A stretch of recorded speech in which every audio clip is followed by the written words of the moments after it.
What is going on, everybody? It is episode 588 of Pop Culture Crisis. My name is Brett, and I am here once again with my returning co-host. Would you introduce yourself, please? Hi, Crisis Actors. It's Mary.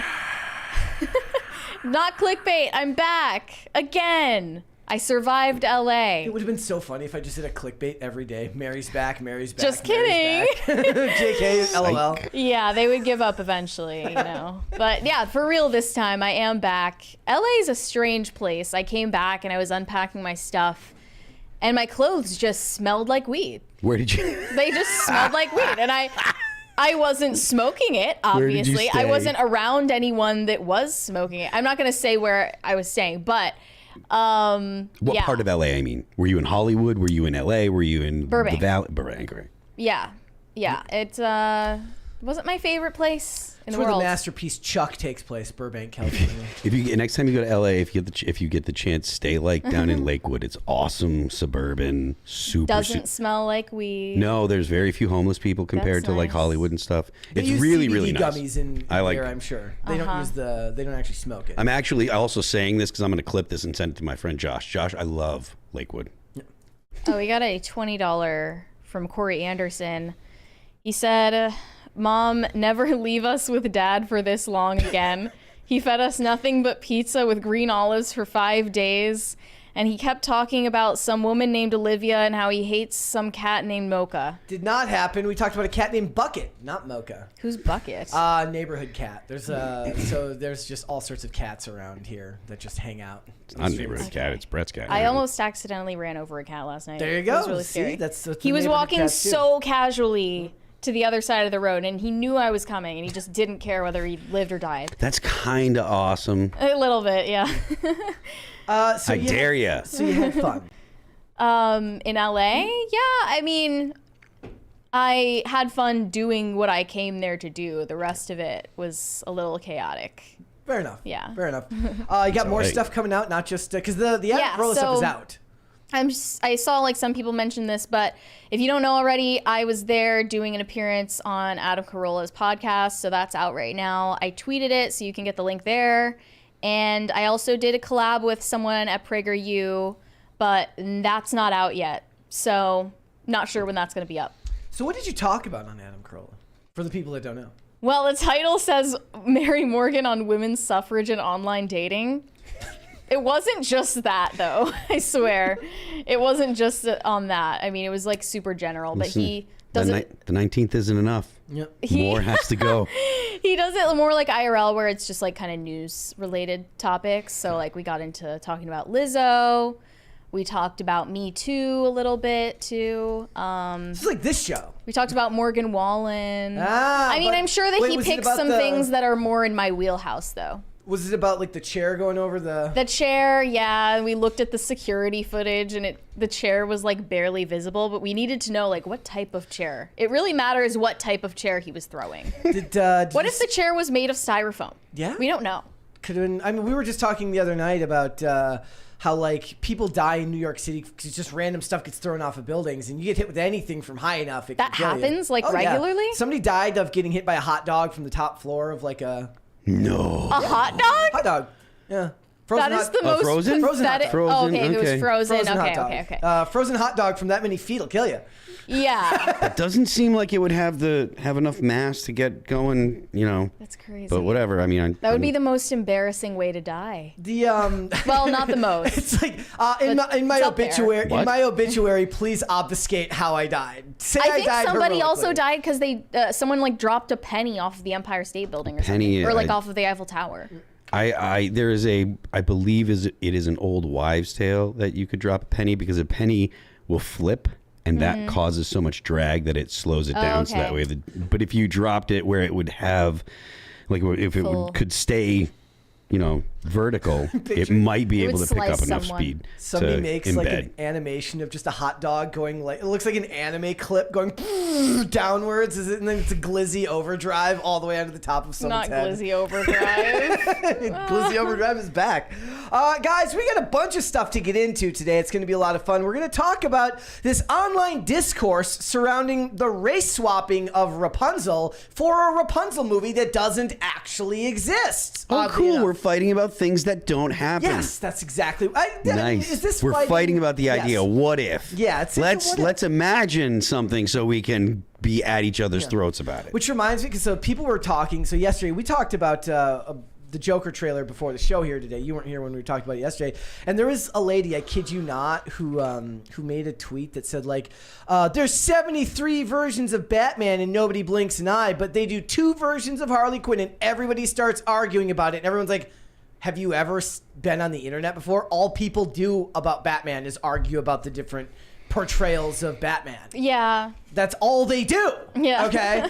So we're going to talk about Rapunzel. We're going to talk about Rihanna. She is nun cosplaying and being very edgy. That's what it is. It's very edgy and cool to make fun of Christianity. I'm sure that when she did it, she felt very subversive. So we're going to talk about that. And we're going to talk about J-Lo's kids and Ben Affleck's kids are they're trans and non-binary.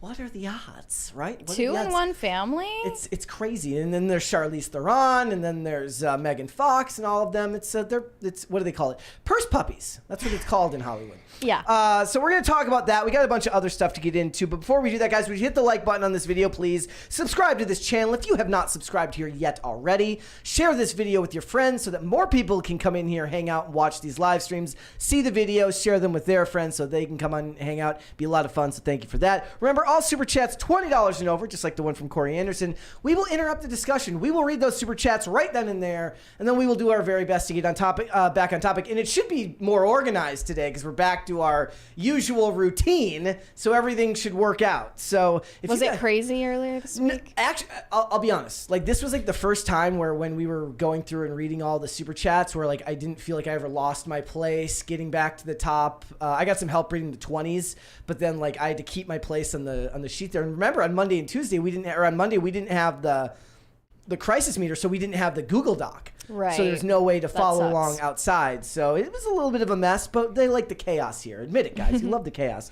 So if you guys are ready, we'll just get ready and go. Are you ready, Mary? Yeah. So, didn't even have to ask him. Let's go ahead and get started then. All right, first things first. Breaking news from this morning. O.J. Simpson has passed away from a battle with cancer. We joked about putting R.I.P. in the name. I don't think you can put that next to O.J. Simpson. We got another 20 from Quite Blackpilled. He said, Miss Morgan, did you catch the Nala interview? You have a little more authority than the randos bitching about her actually meeting her. Personally, even genuine born-again energy is a little much for me. That's the black pill, though? Oh, the black pill.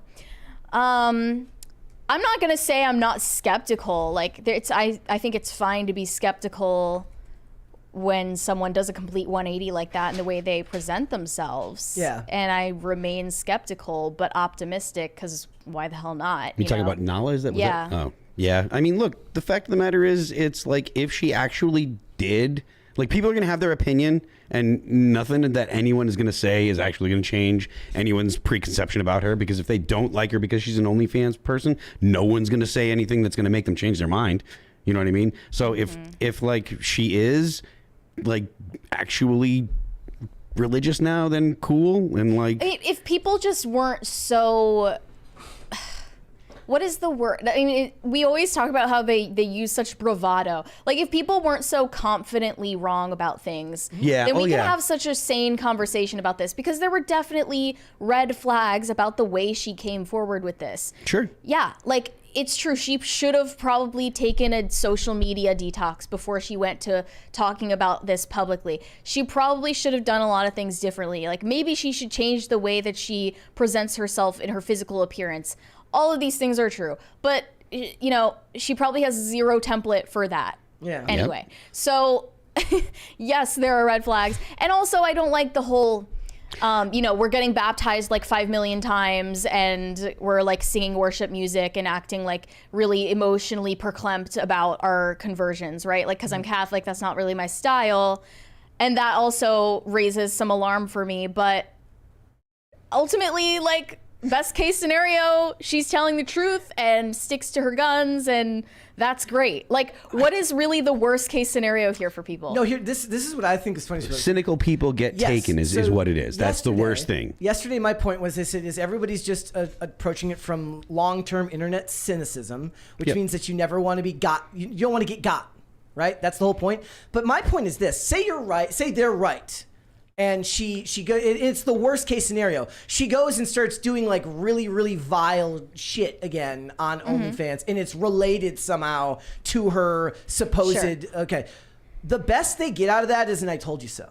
Yep. Right. This is the point of when I say that this is why conspiracy theories used to be fun, because back in the day it wasn't always connected necessarily to the end of the world. Like, you had fun talking about it, but at the end of the day, all you really got to say is I told you so.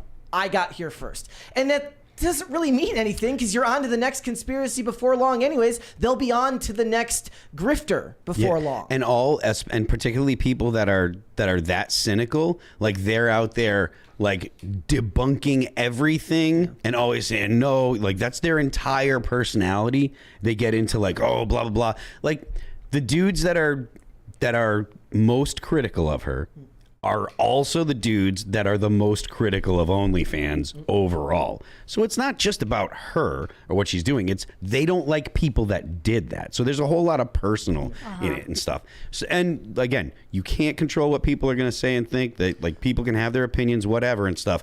But it doesn't do anything bad to the religion to have someone come to the religion, especially if they actually live up to it and don't, you know, make a mockery of it. And they also get to kind of operate from a lofty position, because what they can say is she just hasn't messed up yet. So this is something that I remember what show I was watching where they would say like somebody's like people don't change. There's no such thing as addicts who recover. Says they're only sober as long as they haven't taken another drink. Right, which is a very cynical way of looking at it, right? Like they're meaning that there is no end goal, so what's the point? That's just nihilism repackaged as intellect, which is stupid, oddly enough. Or at the very least, it's kind of anti-human to me, because it negates the idea that the human experience is more than just one endpoint in a lot of ups and downs. It's like you have to be one thing, and then you're another thing, and then you're that entire thing until you're something else. Yeah, I mean, that makes a lot of sense too. So. I think the biggest objection I saw to it is that she is obligated to give away her money or something like that, or else she's not genuine. And that I genuinely am undecided on. I have no idea whether that is a valid criticism. I really don't know. I wonder if that criticism would have been tempered if it wasn't such a, like you said, like a front-facing change. Like maybe if there's an obscure article written about it and she's not posting about it and talking about things, would the conversation be about, oh, did she give away her money? But now it feels like she's gone from one front-facing, camera-ready profession, doing that, to another one, and it feels like she's moved grifts. Sure. And it would be definitely far more compelling if she just like shut down the OnlyFans, stepped away for 6 months, came back, hey, you know, this happened. For somebody, how old is she? Blah, blah. She's like 25, I guess. 6 months away from the internet. But she also literally got married like weeks ago. It's like she really is like on some kind of high. And like most people who are talking about this haven't even watched the interview, which I get because it's 2.5 hours long. But I did watch the whole interview. And like I called her out months and months ago saying, you know, hey, this affect that you're doing, it doesn't really seem genuine. Yeah, like that came off to me in the interview too. That she's just being a little bit too performative, a little bit too, maybe that's just her personality. I really don't know, but I did meet her that only that one time, and I'm just going off of what I know, which isn't much. All right. But O.J. Simpson. Yes, O.J. Simpson. Dead. He's dead. He is dead. I didn't even know that he had cancer. Did people know this? Yes, I knew that. I didn't know it was prostate cancer, but I knew that he had cancer. Wow. Caitlyn Jenner, who used to be close friends with O.J. Simpson, tells TMZ good riddance. Well, didn't he supposedly have sex with I think the good riddance comes from cutting the woman's head off. Yeah. We got another 20 from Shane H. Wilder. He said, if Nala is grifting, then it won't affect me. I would like to believe she is being honest. The multiple baptisms is weird, but she seems to be coming from a prot background. I'm more anxious to see what happens with Peterson. Jordan Peterson? What? She's talking to Jordan Peterson next?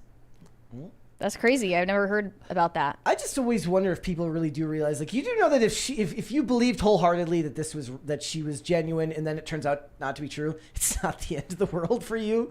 Oh wait, I misinterpreted you. I think I understand. You mean you're more anxious to see if Jordan Peterson will convert to Christianity? Okay, yeah, that because I was like, wow, like if you're interviewing this chick, like Jordan Peterson, that's kind of crazy, but.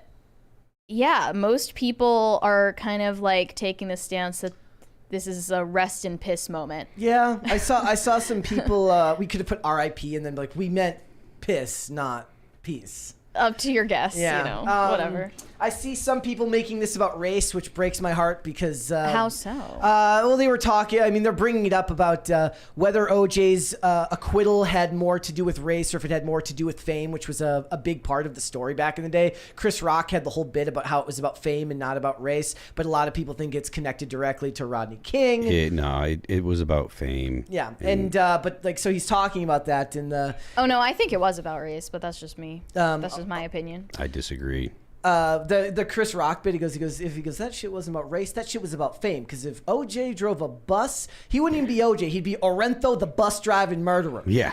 So, and he's like, because if that the was... support for him definitely had a racial undertone. There's no question about there it. was, when it came to the support from the black community was definitely like, F the police. Yeah. OJ's one of us. Like, he didn't do That's it. what I mean, that it was about race. And honestly, the black community, like, even back then, like, you'd get a few true believers, but most people were like, let that man go, blah, blah, blah. You know, it wasn't so like he didn't do it. Like, there was a whole lot of nudge. It was almost like it didn't even matter. Yeah, 100%. Which is insane. For everyone else, it was like, look, this is about he got off because it was because of his money and because of who he spent time with. And Rob Kardashian. He was around very affluent people that had a lot of money. He had a lot of money. It was all about affluence. It's really funny because the Chris Rock bit, like, it rings true even now. He goes, black people too happy, white people too mad. White people like, damn, this is bullshit. He's like, I ain't seen white people that mad since they canceled MASH. Black people are way too happy. He's like, we won. What the fuck did we win? Every day I look in the mail for my OJ prize, nothing. But isn't that kind of true? Like, we look at all these cases and we think that somebody getting prosecuted or not prosecuted is a big win for a large collective, when in general it really just enriches a few or bankrupts a few, maybe sends a person to jail. At the end of the day, all you really got out of it was some television viewing time and maybe a couple of conversations around the water cooler. It's just team sports, basically, you know? And I think my buddy, we were talking about Franz yesterday, and Franz actually had the best tweet regarding this.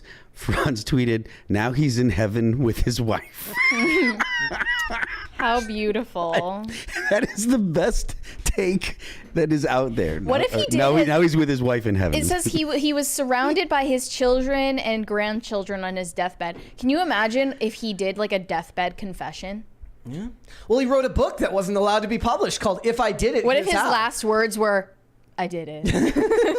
And they just can't do anything about it. The reply should be like, no. He wrote a book called, he wrote a book called If I Did It, Here's How. And it wasn't allowed to be published because he wrote it from prison. Yeah. Well, do we know what was in it? It never made it to publish. I don't think anybody read. I mean, who has it? Is it only in his the transcript will family's eventually come possession? out? Probably the publisher still has it. Oh my goodness, Yeah. that's insane. Yep. Dubby Nanners sent a $20 with no message though. The message got retracted. Dubby, we can't read the message because it was retracted. Okay. Well, thank you anyway. Yes. I don't know if that's. Thank you. Whoa. Thank you. Hey, 18 minutes in to the first one. I love, like, somebody's gonna cut like it's OJ Simpson on screen and all of us are dancing. Okay. So yes, the OJ thing just feels like the end of a weird era because I associate so much of it with my childhood because this all happened when I was about 10 years old. You get into the dance, right? What?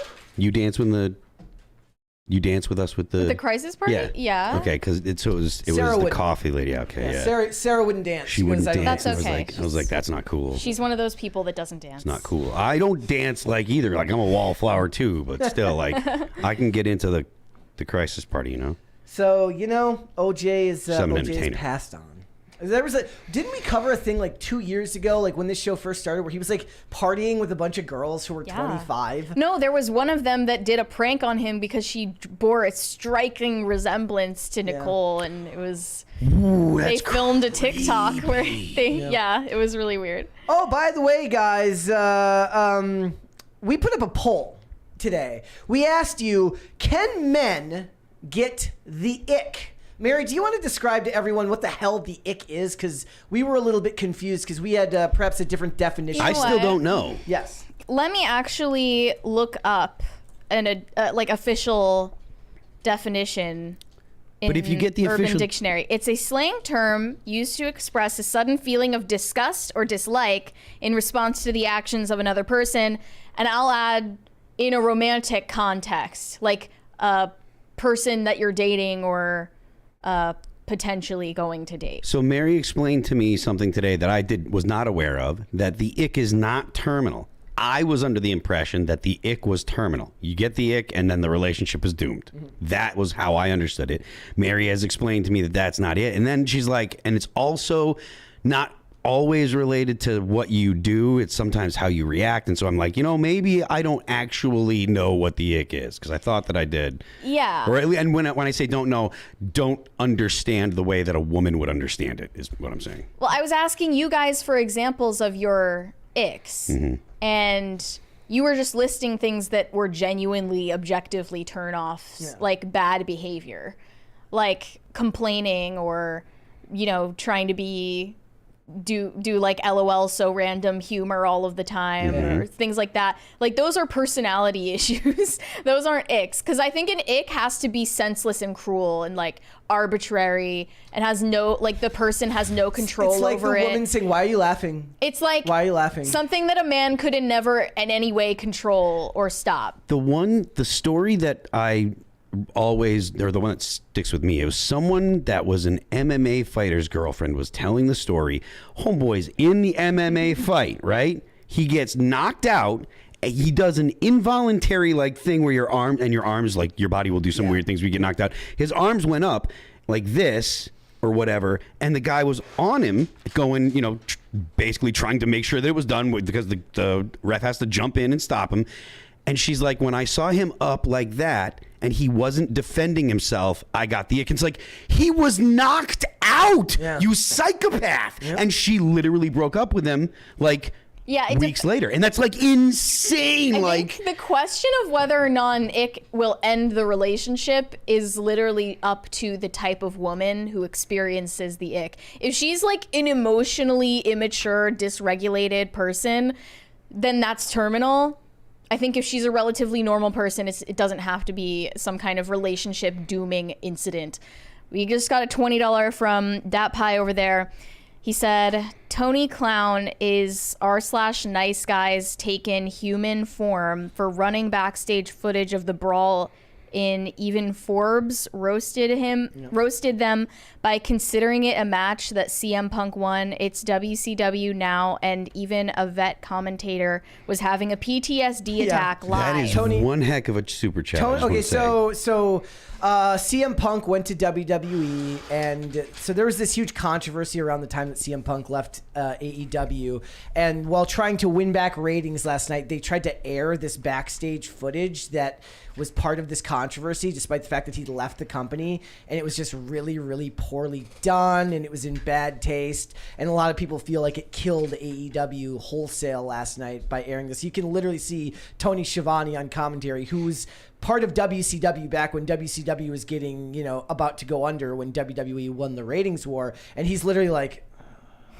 it's really interesting. Like if you understood wrestling, it would be really interesting to watch like a company like this make such a clearly bad decision to run this footage because it's just so stupid and petty. And it didn't work, and it ended up backfiring on them. So the book, If I Did It, was published, recalled, and then published again. Okay. Pull up the cover. Yeah. Well, then I really Pull want up to the cover get. so people I can want to see. get like a limited edition. The cover like, copy of says this. I did it. Well, it's got and if is got- really if is the small. small part. If is super But they- small. But the publishing house probably insisted on the cover looking like that, and he had no I mean, control yeah. over it. But I just wanted to read Dubby Nanner's message because I think it was on YouTube's end. Okay. He said, "Didn't Mr. Jenner a guy in a car accident?" Yes. I think that we Yes. just were talking about that the other day. Yeah. That happened. Yep. Yes, that happened. So But it doesn't seem to be on purpose. So the book is out now. You can buy the book if you want to go. read Okay. that. So. All right. I would like to read O.J. that. Simpson is in heaven or in hell right now, trying to figure out. He's like, who did somewhere. it. He's in heaven somewhere. with, he's trying to with his figure wife. out who did it, right? Yeah, he's trying to figure out who killed his wife. They're up there now. What they're doing is they're pointing down at the guy together. They're both jumping up and down on a cloud, pointing down. Get him! That's the guy! It was Because now he knows. Now I they also know. read like the Quartering released a conspiracy theory. Like he just brought up how like his son has like convictions for violence with a weapon and like had stabbed someone before. He's like, what if OJ was actually like covering for his kid? Why did his kid do it though? Who knows? He didn't have a motive. All right, let us move on then, shall we? Let's talk about the really, really bad idea that is Margot Robbie producing a Monopoly movie. On top of the Sims movie, which was already announced. But she is going to make a Monopoly movie because, guys, as I said to you before, Hollywood doesn't actually know how to learn their lesson. They made $1 billion on a movie about a toy doll, thinking that what sold the movie was the doll part and the toy part, not the fact that it was a movie by a woman telling a story for women about things that women like to watch and talk about.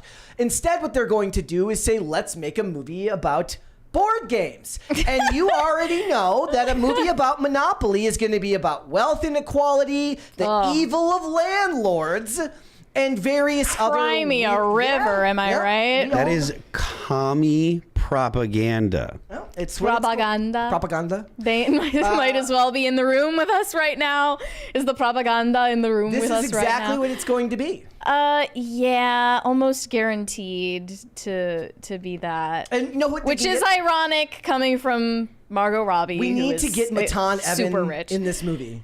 Matan Evan, yes, Yes. he will play the landlord. He can. And the real question is, will the Monopoly man have a monocle? Oh, yeah. Are they going to go with the Mandela effect or not? Or they're going to do some stupid inside joke about it, aren't they? Yeah, they're like, I thought, didn't you, whoever, what is Margot Robbie gonna? What are the character? What are the little like things you play as when you play in Monopoly? Like There's there's like a thimble. A thimble. There's a Yorkshire Terrier. So There's a Margot car. Robbie is gonna be the thimble, and she's gonna walk up to the Monopoly man and be like, "Didn't you used to have a monocle?" Like, how are they going to make characters in this? A thimble and a shoe. The players are inanimate objects. I don't get it. I mean, it could be really good if it was like it was like a stoner movie for a bunch of people on drugs, where it's literally just a thimble talking to a terrier, talking to a boat, talking to a shoe. The one who did have a monocle was the peanut guy, Mr. Peanut or whatever his name was. He was the one that had the monocle, and then I also got him confused with the Pringles guy. They've changed the way. There's these great memes showing you like how soulless the Pringles guy looks now because they took away the eyes. Yeah. He just looks kind of like sad and he literally is corporate smoothing, like where like they've just streamlined everything. There's no soul to any of it. It's just the corporation that they minimalized him. They're like, make him less. Perfect. He's just basically an outline. They stripped him of all originality. But yeah, like, how does Margot Robbie, the star of the Barbie movie, not understand what the appeal of the Barbie movie was? How is that lost on you? I have no idea. Over $1 billion later, and you've learned nothing. Not a thing. The Sims movie has more. The people in prompts. accounting know, and that's what matters. But they don't have a say, I guess, creatively in any of what gets greenlit. Like, I thought that the producers of these movies paid attention No. And no, they haven't. had creative decision making over the ideas that get greenlit or not. For 10 years, they have just been throwing stuff against the wall, hoping that stuff sticks. Some stuff has, some stuff has not. And that's the reason why, like, the earnings calls are not so great for Disney, and why Bob Iger, actually, they have all what that studio kind of is issues. this? Or all those kind of issues. I don't Is it know. Warner Brothers again? Or I don't know if who it'll be owns Warner Bros. this? I don't know who Hasbro or these companies. Who owns? Is Milton Bradley own Monopoly? Who the hell owns Monopoly? Let me look it up. Chat. Who owns Monopoly? I just imagine this would be Hasbro or something. I think it is Hasbro, Okay. but I don't know who owns. Who produces the G.I. Joe movies and the Transformers movies? So that'd be Paramount. Monopoly's current owner is Hasbro. So that would that be Paramount? Be the studio that they would go through? I don't know. Wait, but so who owns The Sims? Well, what I'm saying is like, so Hasbro made Transformers and the G.I. Joe movies, and those were done through Paramount. So this would likely be done through Paramount. EA owns The Sims. Parker Brothers. EA? Yeah, Electronic Arts. Yeah. They own that Surprising me. franchise. Okay. The chat's But like telling me video I was- game movie is different than toy movie, right? Yes. Like the Mario movie, that just made them think, oh, we should just make everything about a video game. Yeah. Video Right. game movies have more like go-to right now. So we did a thing the other day where they're talking about making like the next Sonic movie like an Avengers level movie. I'm like, do they all need to be Avengers level movies? Can't they just be fun family films with video game characters? Like that is literally what ruined Avengers and Marvel movies. Yes. I don't know. They're just so What dense. If what it is Margot Robbie just transitions and plays the Monopoly guy? Wow. I really just hate transitioning as a concept. They just should get because Elliot Page. It's everywhere. Get Elliot Page to There play you the go. Monopoly man. Yeah. That seems like a safe choice. There you go. Very marketable. Someone said Monopoly she's man. becoming the Kevin Feige of the toy universe. The board game. Not verse. even Kevin Feige wants to be the Kevin Feige of the Marvel universe. Like, Yeah. it's not a good position to be in. So we'll have to wait and see. All right. What Yeah. the hell's going on with Elizabeth Hurley? Well, we already know that Elizabeth Hurley has a really strange, Freudian, incestuous relationship with her son because they were talking about him directing her sex scenes in a recent movie of hers. Well, this headline is even more disturbing. Elizabeth Hurley and her lookalike son, Damien, reveal they share each other's clothes. And they said they steal each other's, specifically, leather pants. Because they both like wearing skin-tight leather pants. Her husband passed away, his father's passed away? I was looking into their family history earlier, so I was trying to figure out who Damien's dad is and like why he isn't trying to do something about this. But he unfortunately committed suicide in 2020, like in the middle of the pandemic. This guy, Steve Bing, he is was an American businessman. When he found out that Elizabeth Hurley was pregnant, he initially denied paternity, but they did a DNA test and proved that they were related. And there was this huge $180 million trust that Damien was entitled to, even though he was conceived out of wedlock. So it seems like Damien's father always intended for him to inherit at least a good share of that money. But unfortunately, he ended his own life, and then his family, Damien's father's family, stepped in and appealed the decision to cut Damien out of the will. I've heard that which is wild. The most disheartening place you can be is like the people who work disputes over family money. Mm-hmm. Like it's just the most soul crushing thing ever because you just see how money corrupts what's supposed to be like an unbreakable bond between family members. But it's just really sad because it included it noted that Damien's father didn't really have a relationship with him, but in just 2 months before he ended his life, he had a call with Damien on his birthday saying that he wanted to build a relationship. Yeah. And that never happened. But now he has this like weirdly close relationship with his mom in replacement for that. And it's doesn't seem normal, but they're trying to convince everyone that it's normal. and everyone is just really uncomfortable with it the more they talk about it. Yep. But I'm going to let you know that it could be worse, because honestly, I saw this story the other day, and this is worse. Tori Spelling admits she hasn't pooped or peed alone in 18 years, and son 7 stands there with her. That's her. Wait, is that her son? Zoom in. That's her son? Yep, that's her son. Why is he dressed like that? Why does he look like Garth from Wayne? Why is any of this? What?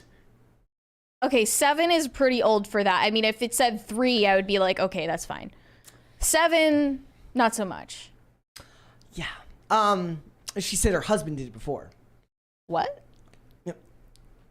So is that why they got a divorce? Yeah. He just couldn't leave her alone. I wrote like... She's like, I'm going pee, and he's like, you're cheating on me. Wait a minute, but it was her request, wasn't it? Wait, what? No, it's her. It's her She request. wants him to stand in there. Yep. She can't be alone is the problem. The child is now standing there, so the adult is not alone. That is a broken individual. Where does it say that? Where does it say that here? She wants. Admitted she hasn't done it in 18 years. She says, Bo still stands there and stares and talks to me while I'm pooping. She shared on a podcast. I think I function better with people. Is that codependent? The mom of 5 asked herself and then answered, yes, cool. But that doesn't say that she like makes him do it or asks him to do else? it. It says she used to have her estranged husband stand there while she went to the bathroom. The word "have" is where the... Wait, she used to have her husband do it. It's right there. What?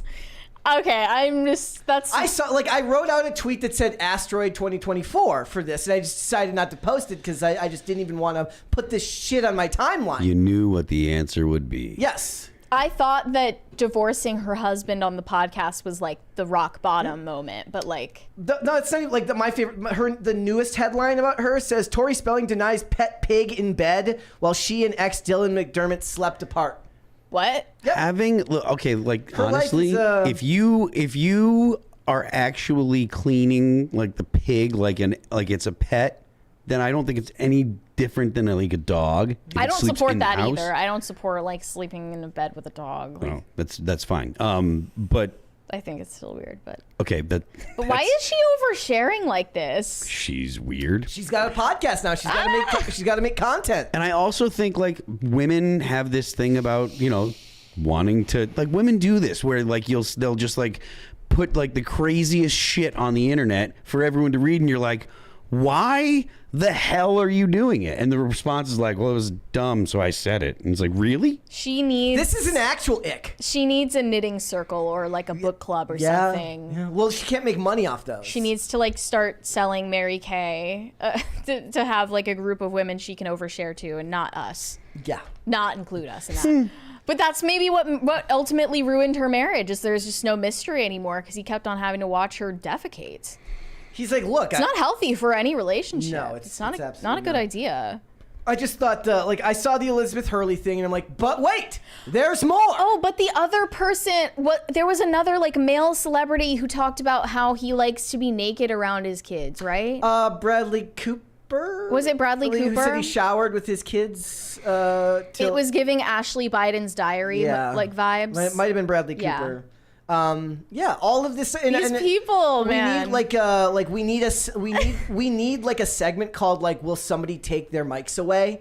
Where it's like, who's letting silence them? Like, will somebody please tell these celebrities to stop sharing? I mean, it's good for us because we have to then stare into the abyss. It's that material back at us. That's where we get the good stories. But I saw that and I was just like, I don't even want to bring this up on the show because it's disgusting. Well, too late. Yeah. Too late now. All right. What's going on with Justin Timberlake? I almost said Justin Bieber. Not the same thing. Timberlake. The Justice for Britney, Free Britney movement is still alive and well, and Justin Timberlake is afraid of them. They're very laissez-faire over there at Free Britney and Justice for Britney, because she's just allowed to do whatever she wants. Yeah. And I love it personally. Yeah. Well, she's free now, so now the hashtag that they use is Justice for Britney, because everything that happens to Britney is an injustice. Yes. So Justin Timberlake is reportedly afraid he's going to be hounded by Britney Spears fans while on tour. A source says Justin has already faced a big backlash on social media and a blow to the nice guy reputation he always tried to nurture. Now he's going to put himself out there for public scrutiny, and he's really worried that this tour could turn into a disaster.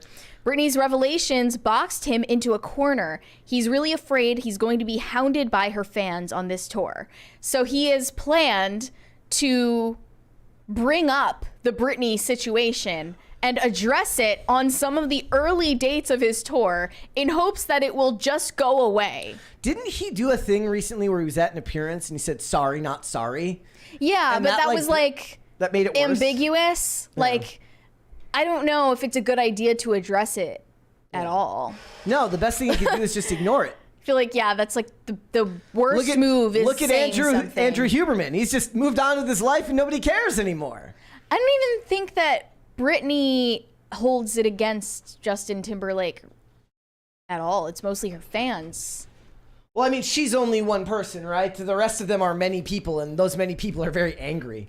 It's not even like she did anything to that I can remember to like mobilize them. No, she just wrote about it. About other than writing her memoir, which she didn't write. And then the majority of that wasn't like they were from interviews; they were from excerpts that were taken from the book and then written up into articles. Yeah, journalism. Yeah. It is that these days, isn't it? Yeah. A lot of So journalism. it's going to be very hard for him to sing Cry Me a River when a bunch of people are like, yeah, from the river to the sea, Justin. Justice for Britney. Justice for Britney. Oh, I hate that. That's what they're going to say. From the river to the sea, Britney will be free. Oh, no. It did kind of ruin that song. How could you care about Britney Spears when there's a genocide going on in Gaza? Couldn't we have just like enjoyed that song without thinking about the situation it was related to? You know, because that's what I do. It wouldn't bother me. Like, I don't need to think about what you meant by the song. Yeah, does because I the don't song care. slap? That's all that matters. And it does. And it does.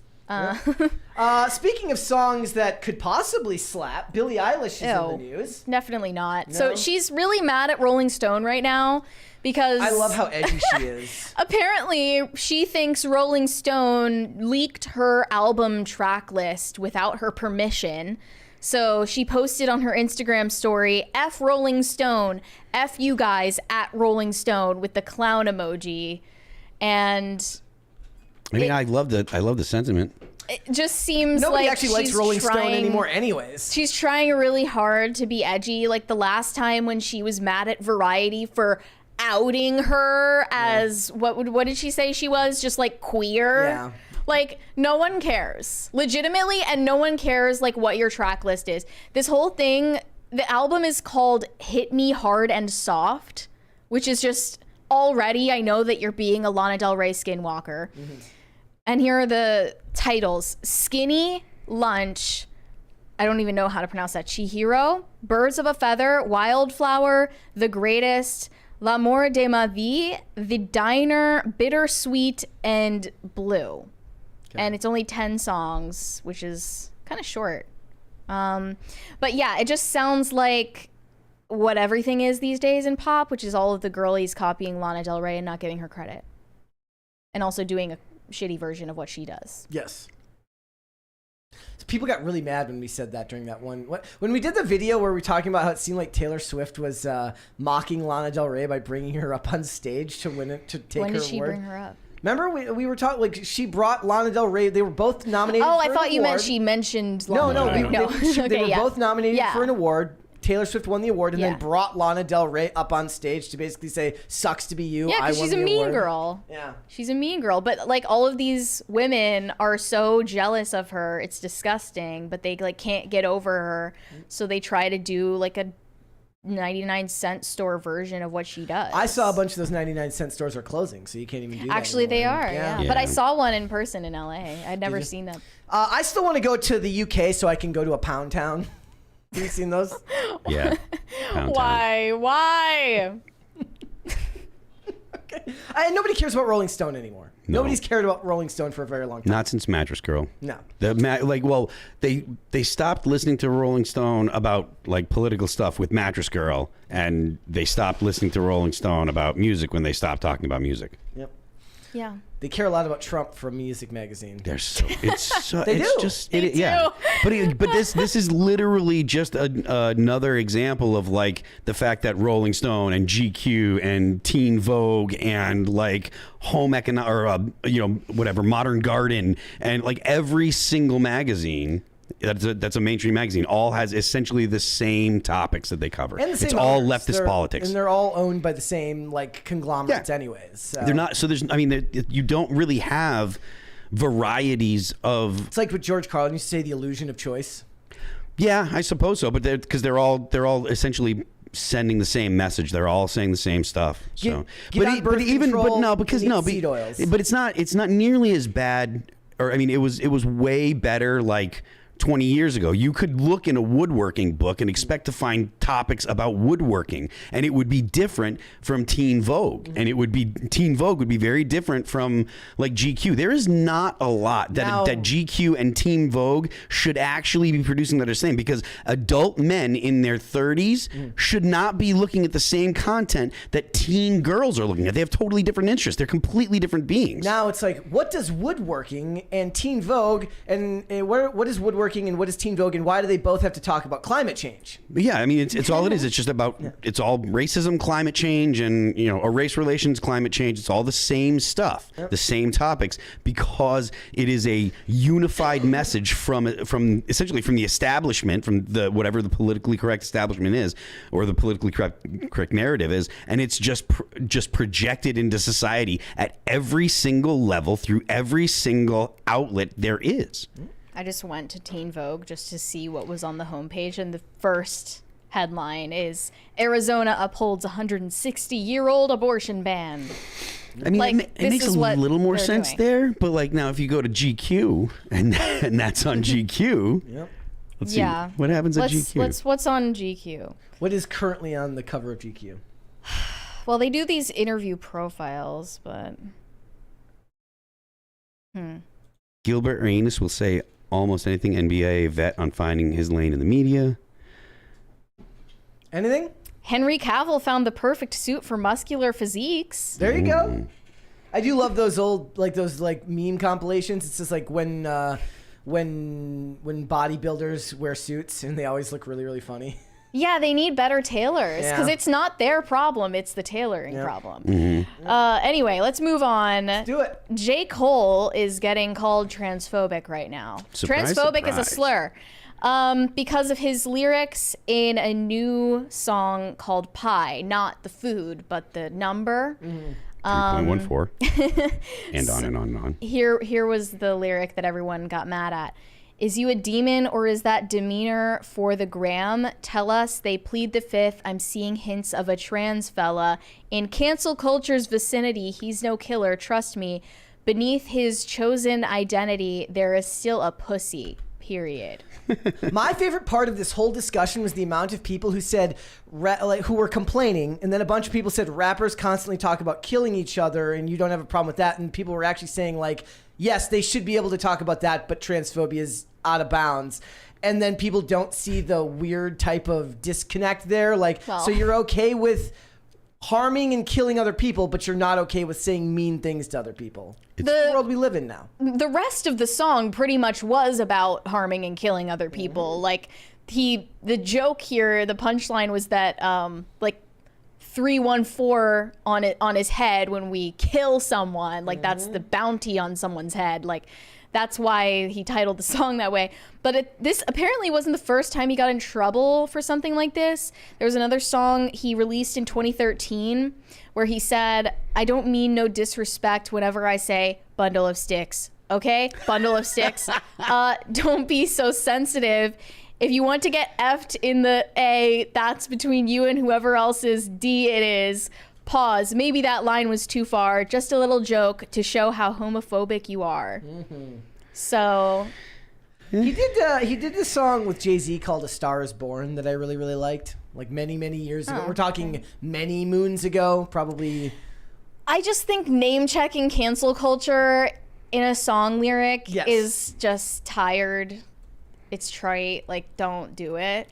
Cringy. I don't have any problem with him writing these lyrics or anything. It just wasn't didn't feel super original either. No. And Like if you're gonna do transphobia in your song, you better do it well, right? At least be like. Then they'll be funny. speechless. Then they won't know what to say because they like it. Be funny or be like really, really, really brutal, but just Yeah. having like just kind of touching on it and dipping your feet into it. Yeah. You, like look. If you're gonna do something offensive, just think what would Sexy Red do? How would Sexy Red talk about it? Because if Sexy Red can talk about the things that Sexy Red talks about in her songs, and she can be that graphic, if you approach any topic and be that graphic, you will get the offense that you're looking for. The lyrics of someone like a Cardi B or a Sexy Red or a Megan Thee Stallion or any of these female rappers, they're actually incredibly misogynistic, degrading lyrics about women's bodies. Yeah. And nobody bats an eye because that's just the status quo. Well, because they're talking about women. And if they were talking about men, it would be fine. Men could maybe do it talking about men, but women can't do it. But men can't do it talking about women.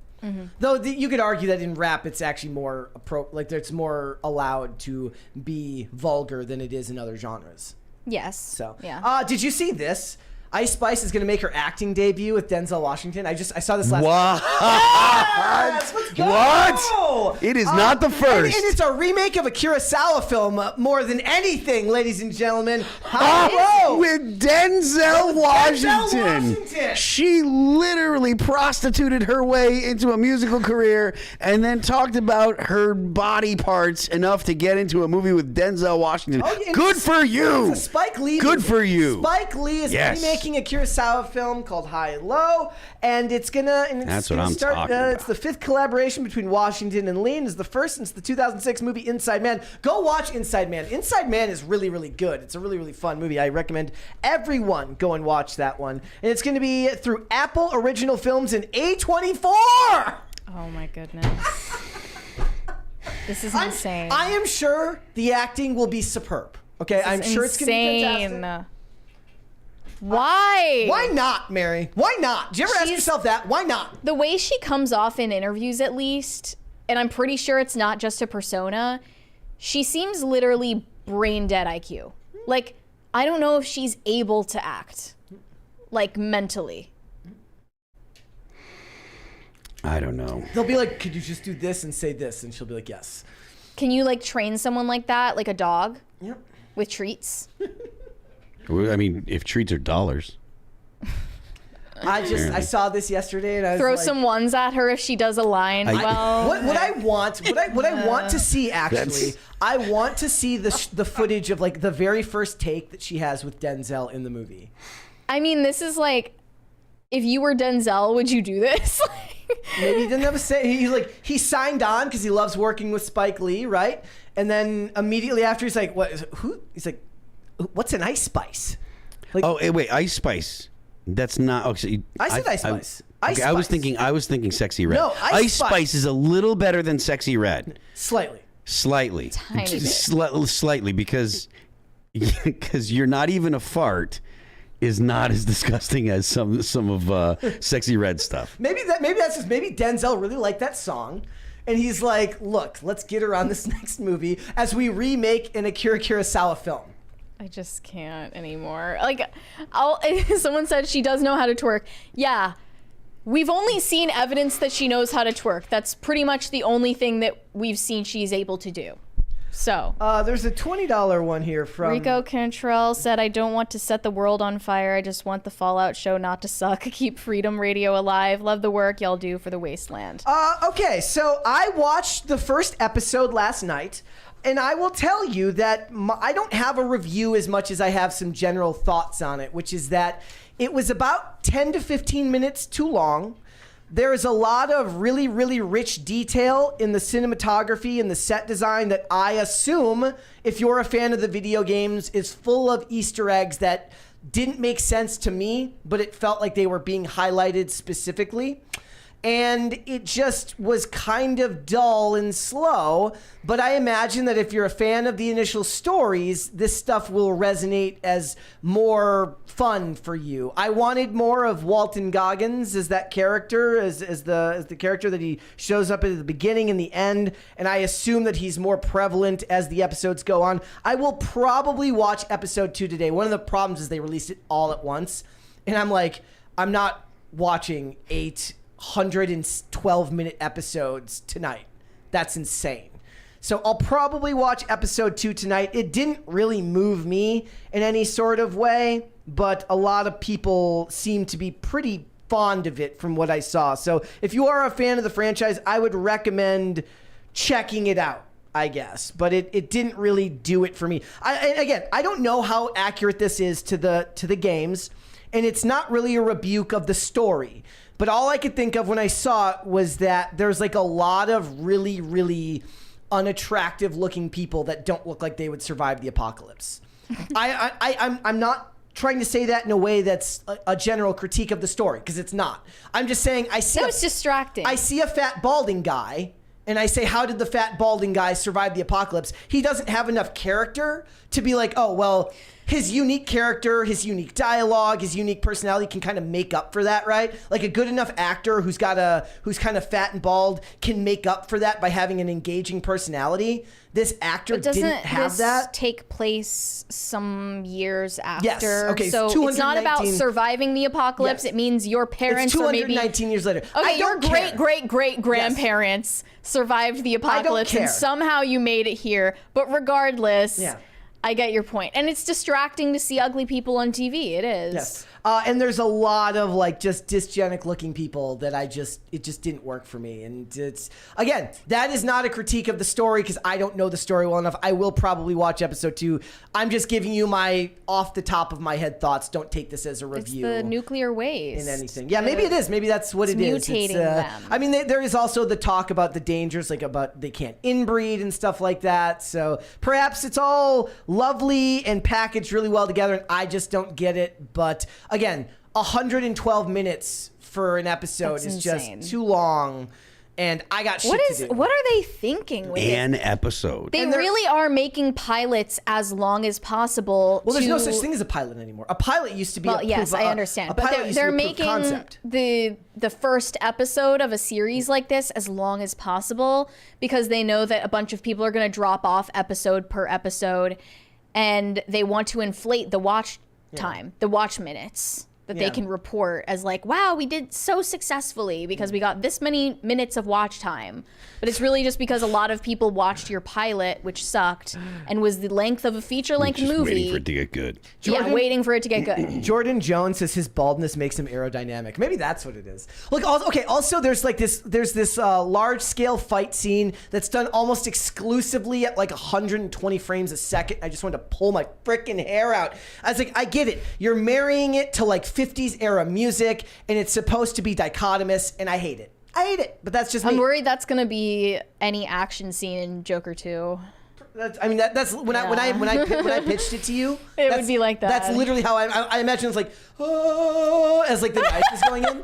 That's what this is. But if you guys are watching it, let me know what you think about it. There's a reason why when I tweeted about this last night, I made it more middle of the road because I admit that me not knowing the game or the backstory obviously puts me at a disadvantage. But when I watch it, I know that the old music is part of the game. It's part of the theme.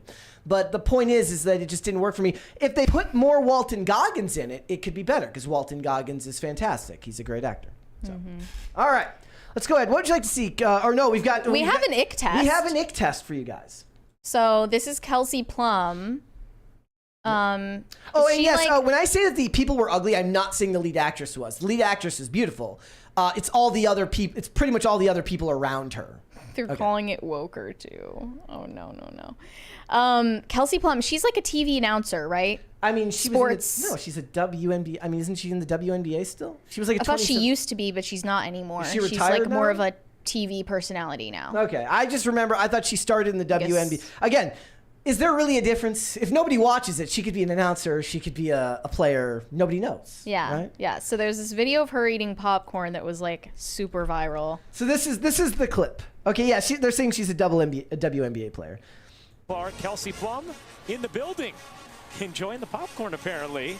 The 2017 Wooden Award winner, Kelsey. I saw nothing. It was just kind of. This account called Autism Capital said, "Can someone explain this to us? Why is this girl pretending to have autism? Is this considered quirky and charming? To us, it just comes off as annoying." Pretending to have autism because she's being silly, like. Mary, we got a $100 super chat there. Thanks, Violet. She said, "Simp money, suck it." Thank you. Hi, Violet. Thank you. It's been a while since I saw her in the chat. Was she been here the last few days? I can't always pay very close attention, so Okay. I have not seen But thank her. you, I didn't Violet. see her Thanks for the yesterday, but party. Thank you, Violet. I do love the projection where anybody who acts in any way quirky or weird or does something pretending to strange have a is mental supposedly has mental illness, which is just telling on yourself 110%. It's exhausting, isn't it? Yeah. They called her a quirk chungus. The amount of people these days who self-diagnose autism is insane. Yeah, it is the trendy one right now. It is. It's worse when they try to say ADHD. Like when we were talking about Alan Richson and he's like, I have BPD and ADHD. I'm like, one of these is not like the other. Well, it went from like, it was trendy to have like social anxiety to then ADHD to then like autism. ADHD never goes out of style because it gets you drugs and it's and it's unprovable. Yeah. I can't concentrate sometimes. Just gets you drugs is unfalsifiable. Profit. Dunk me in the Ritalin, dunk me in the Adderall, and allow me some social credit to do this. That's what they're doing. But yeah, they're calling her a pick-me, and she was getting a ton of hate for this. So does this, Phil, does this give you the ick? No, not even close. She's just being a little weird and silly. Like, With her friends. maybe, yeah, she's with her friends. Maybe she feels a little awkward that she knows the video's on her. She's like, oh, they caught me eating, so she's playing it up to make it, you know. There is nothing weird about that. People that think that's weird are the weird people. I want to show you guys what she's actually famous for, because nobody actually watches the WNBA. This is what she's actually famous for. I have to mute it because I love the Saudi Arabian pop music. That's her. It makes it dramatic and emotional. So this is what she's famous for launching a T-shirt into like the second deck of a stadium. Good for her. What an arm. Watch this. Dylan Mulvaney could never. No. He really could. Also, no, not at all. Also, that cameraman is on point. That's crazy. And it was to her dad? Is that right? I don't buy that for a second. There's no way. I literally think they just put that in there. It was just a random person. That's just a random person. But that's what someone said. Caitlin Clark is gonna shame them all. Yeah, well, it's really funny. People keep talking about how when Caitlin Clark goes to the NBA, she'll become unfamous because she's more famous now as a college player. And nobody watches the WNBA. Yeah. What is going on with everyone talking about Caitlin Clark? Like, why do people not like her? I mean, do they not like her? She's just. I know she's really popular with a certain group, and then other people seem to not like her for some reason. And yes, Vinny Doom is correct. So Kelsey Plum's husband is in the NFL. Okay. So she's married to but Caitlin Clark, it's because she has that rivalry with the other girl who we were going to talk about the other week. Oh, Angel Reese. It's not even a rivalry. They played against each other, and that was the whole thing. Okay. And I think that people think Caitlin Clark. The chat's like she's straight and Christian. That's why they hate her. Is it because she's Christian and like kind of conservative coded? Yeah.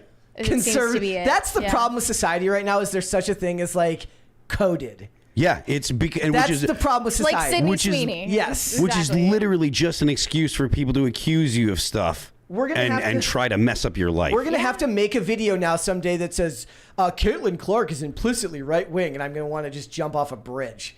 Because it's going to be so stupid. But it's going to do numbers. It's going to do numbers. Yes. So that's the whole thing. And there's literally nothing wrong with this. If you have a problem with it, you should get off the internet for a few hours. And then, I actually mean this. If you watch this video and there's something wrong with it, I challenge you to get off your phone or your computer, go outside for an hour, come back and tell me if it hits you the same or way. Try to remember the cringiest thing you ever done. Quirk chungus. It will Nothing that made me a quirk chungus. I know that.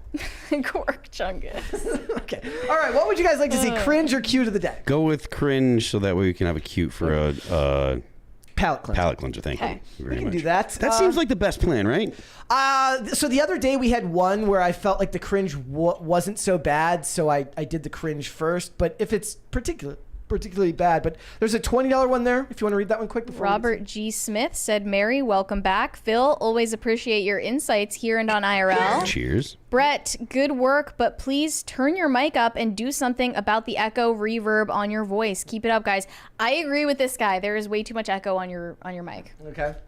Well, we'll have to do that after the show. Do you hear it in your ears too? I always hear it when I'm listening back. Thank you. This would be the violet.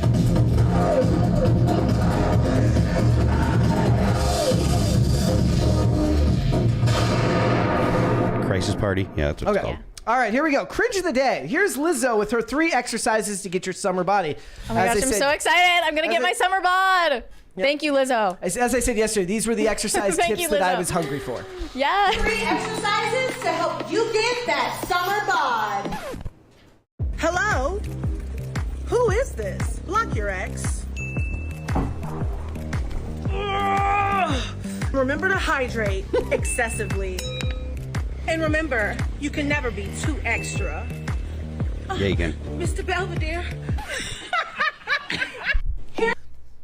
Was it cringe? I saw somebody say she has lost weight. She has lost at least a little bit of weight. Can you tell? Yeah, at least somebody told me that. I assume that they know more of about Her this thing. ankles are looking skinny. There you go, skinny ankles. Nothing wrong with that. Yeah, we love skinny ankles. We love a skinny ankle queen. Is that a skankle? I think that's a different thing. Oh, I think okay. that's a different thing. All right, let's go ahead and look at Cute of the Day then. Palette cleanser, as they call it. Thank goodness. Here we go. This one is from Jared Landry. Sent this one in yesterday. It says, she's the goodest girl. Aw. That's a cute looking dog. Looks kind of bewildered. I like it. Kind of bashful. Yeah. Let's do one more here. This is from Craig Covenant. Says, second try to get these girls on Cute of the Day. They were the 2 of our 6 cats and 2 dogs in the house. Aw. Dang. That is very cute. They love each other. All right, let's go ahead and get started then, shall we? Guys, also remember, if you want to submit to Cute of the Day, tag me in it and at popculture_show and hashtag PCC Pets. I'm not changing it, even though there is a shelter that uses it as well. Just if you tag me in the show, and I know it's for us, I'm not changing the hashtag. We'll figure it out. It's Exactly. fine. Mary, what is going on with Rapunzel? It looks like Rapunzel is the next Disney princess on the conveyor belt to get race swapped. And we found out because a lot of fans have come up with the fan cast for Rapunzel as an Indian actress named Avantika. And you might remember her from the Mean Girls musical reboot where she played Karen.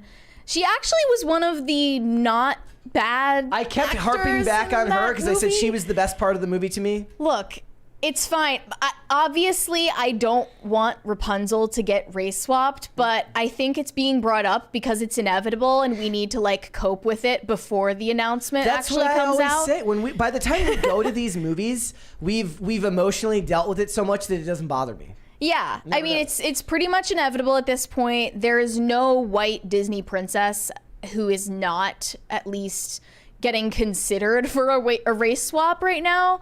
We know that this is the way Disney works. This is their business model now, is outrage marketing. So a lot of people, I think that this debate could radicalize a lot of liberal white women who love Disney, who really just don't want to let go of their Rapunzel. Like, they don't want to let go of the Rapunzel they knew from Tangled. And by the way, outrage marketing does work sometimes because all those tickets for Romeo and Juliet sold out. Now they're going to Broadway. Yeah. Because of that. So obviously we know Yeah. that a lot of times it doesn't It's work out. reliable Sometimes. for a certain type of outrage. It needs to be like very specific. So I'm seeing that there was like a unverified report from I think last year that got recycled that says socials losing their tiny racist minds that an Indian actress may be cast as Rapunzel in the Disney live action Tangled movie. Folks ain't even trying to hide their racism anymore. So Avantika is the fan cast of Rapunzel, but it turns out this other actor named Milo Manheim is the fan cast for Flynn Rider, and he actually looks like the Flynn Rider from the movie. Like, he's white. And I just find it kind of interesting that they want all of the Disney princesses to be racial minorities, but they want their respective love interests, the like Prince Charmings of those stories, to remain white. Because I feel like there's some kind of weird self-hatred beneath the surface there that no one is addressing. where like they really need to fan cast their minority representation characters having white love interests. Thank you.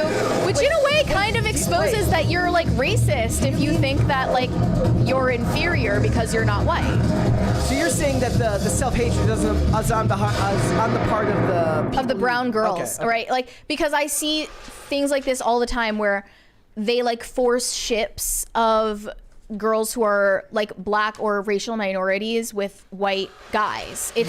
I mean, look at Mindy Kaling's shows, the Sex Lives of College Girls. They're just it's doing- notorious. Look at all our race, They're literally look at all just our following- race-peddling politicians. It's literally, that show run by Mindy Kaling is notorious for setting up only relationships between minority women and white men. They're just setting up they're just like using DC as like the metric. Because if you look at DC, all the politicians, that is all it is. There's tons of minority women with white men. Like what is it? Colonizer in the sheets or whatever it is. Yeah, what is Activist it? in the It's street- racist street. in the streets, colonized in the sheets. Yeah. That's what it is, unfortunately. But yeah, I think I saw Shaniqua posting Delusions said white women on TikTok are getting radicalized, watching their favorite Disney princesses getting replaced one after another. My dreams are just dreams. Say it again. My dreams are just dreams. Say it again. My dreams are just dreams. So this is clearly a blonde white woman who wanted a blonde white woman to play Rapunzel and is having her dreams crushed. I saw the same people when they initially announced a Buffy the Vampire Slayer reboot with a racially changed Buffy. All the people who have been complaining, saying like, "Why are you so mad that they're race swapping the characters?" Actually complaining about the fact that they were going to race swap Buffy because now it's happening to a character they like. Yeah, they're so self-righteous about the race swap stuff and saying you shouldn't care about your favorite characters getting race swapped until it hits close to home. There's a $20 one there from Justin Schwab. He said Romeo and Juliet is going to Broadway because all those girls are making their boyfriends buy the ticket or making it a girls' date. Superhero movies fail because it's a male-dominant entertainment, so it's gonna fail. I always just imagine that the people who go to the theater are just like NIMBY. Well, when it comes to go ahead. No, go ahead. Well, if I understand correctly, like race swap stuff in theater it's very is normal. extremely normal. Yes. Whereas when it comes to like regular, like when it comes to movies and stuff like that, people that are actually, making us think about it, they don't really know the context that theater is way, way, way more normal. And that goes back to what we were talking about yesterday with But is being Billie ugly Dee Williams. common in theater? But again, Is this had being ugly that nothing- common in like stage plays? They're less. Yeah, I mean, not common, but it's not like they're looking for camera ready people like they do in movies. But that's my point. I said it had nothing to do with race. They can lie and say it did. It had everything to do with the fact that she had a mustache. Well, look, I think it has something to do with race. I just It has something to do with race. There's something there that has to do with race, and I'm not going to sit here and deny that. But yeah, she was ugly and fat. order of importance. People pointed to her looks first. Okay, Yeah. that's and then she's used as a cudgel because you're not allowed to push back because lo and behold you're a racist for having anything to say about it. So a lot of people got confused and thought that there actually was a confirmed live-action Rapunzel in the works at Disney. That is not the case. Actually, this actress Avantika is playing a Disney princess, but just not Rapunzel. So she's even when she's not in Mean Girls, she looks like a character from Mean Girls. I love it. She just always kind of looks dumbfounded. She does, but she is pretty. She has like a nice. Her facial features do look kind of like cartoonish, I guess. Well, they're exaggerating. Yeah, like yeah. She's got a big face. It's So she's actually playing a princess in a new Disney Plus series called A Crown of Wishes, based on a young adult book series. So I think that they kind of like took that and ran with it, and we got to this point. But it turns out that Crown of Wishes is actually like based on Hindu mythology. It makes sense that she's Indian. It makes sense that this, I guess, original but largely unknown character is cast as an Indian actress. That makes sense. An Indian Rapunzel objectively doesn't make sense because it's a German fairy tale. What's funny is like everyone tells Disney, make something new. They make something new, and then they just complain about something that's not real anyways. Yeah. Because the outrage will find its way to the surface any way it can. Yeah, I mean, I think there would still be a lot of vocal people online who would heavily support and celebrate a race-swapped Rapunzel. I saw this thread, reasons why Indian Rapunzel makes sense, with 11.6 million views. Number 1, long hair. Indian women are known for having very long hair. They take pride in taking care of their hair. Many real-life Rapunzel stories come from Indian women having long hair. 2, colors, art. Indian culture is known for having beautiful colors and having very vibrant colors. Imagine the henna and the designs on South Asian Rapunzel. Henna's brown, though. It would look so beautiful. Imagine the art she would be doing. 3, the Festival of Lights, similar to Diwali, celebrated in Indian culture.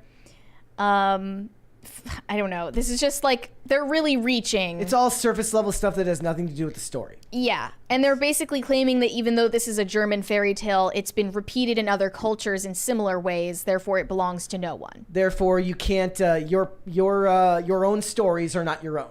Which would be like saying the flood story doesn't belong to the Bible. Yeah. Just because it's been repeated in other myths. I was around a flood once. That's my story. Right. It's got nothing to do with the Bible. It doesn't make sense. But I went and looked at a Reddit thread where people were talking about this, and they actually were liberal-leaning people who were critical of the idea of race-swapping Rapunzel.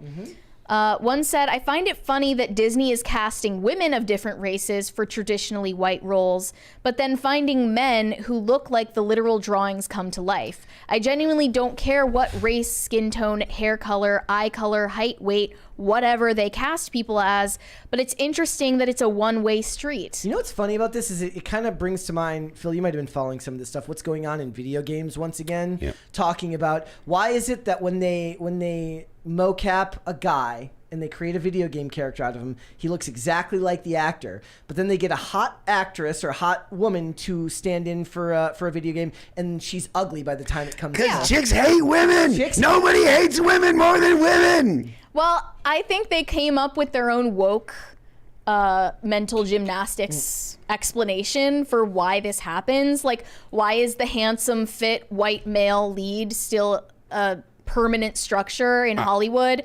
And why are women mainly the target of diversity quotas? And here was their explanation that they concocted. I think the white male Hollywood boss's way of diversity is male white lead is the standard, untouchable, but the rest of the cast can be every minority, the female lead as well. It doesn't matter. Women are for them a minority group and not the normal white male standard, so it doesn't matter if they're part of another minority group. Sidney Poitier was starring and leading in movies in the 60s and 50s, wasn't he?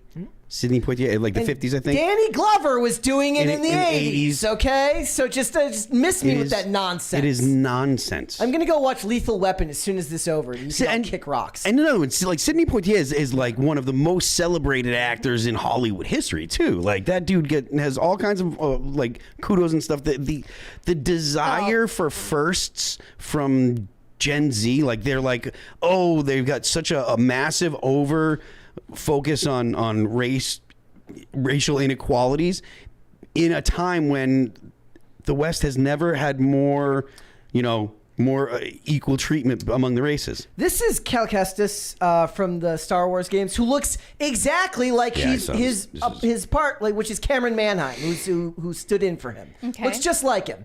Then every female actress that they bring in to do these games, by the time they come out, she looks like a lesbian that hangs out. It just doesn't work.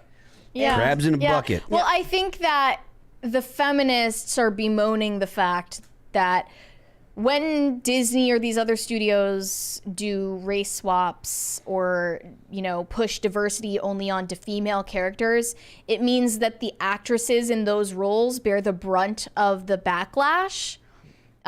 Which they bring up Halle Bailey or Rachel Zegler in examples of that. So they said these young women being casted are bearing the burden of social backlash while their male counterparts quietly fit the typical aesthetic. They were doing this about Tom Holland. But Tom Holland was getting shit. They're saying put pressure on Tom Holland to speak up about this. Yeah, but I mean, think about with Halle Bailey. Halle Bailey really didn't get that much backlash, like at all. Nor did she address it. At all for being the Black Little Mermaid. No one really was sending her hate. Rachel Zegler got hate because she was hating on Snow White, so she initiated it. Well, this is like what I'm saying about whether race is the main issue or being ugly is the main issue. You take the main issue, which is that Rachel Zegler is dissing Disney and dissing these traditional stories, and you make it about something that it isn't really what it is. But because it's identity politics, people will just believe it in the headlines. And no, but it does bother me that they're making Snow White a Latina actress. Like, yeah, that bothers me. I don't even think that's wrong that bothers me. These were the other examples that you sent here. That it was. Yeah, like these are likely white Gen Z girls making cheeky TikToks saying like, "Hey, what if we cast Princess Tiana with a white actress? Would you freak out then?" And it's like, yeah, we've been pointing out the double standard for like a decade now. Thank you for joining the Welcome chorus. to the fight. It's never going away. You're stuck forever. Yeah, basically. Yep. So it's never going to go the other way around. They should learn that lesson now. Don't they understand the ethics that they carry around the idea of punching up or punching down? A lot of people are also mad that the fan cast for Flynn Rider is not as attractive as Avantika. One said, "I feel like Hollywood is preferring artsy white boys and tan or brown-skinned girls with it girl energy lately. Well, this pairing is like Zendaya and Timothée Chalamet in a different font."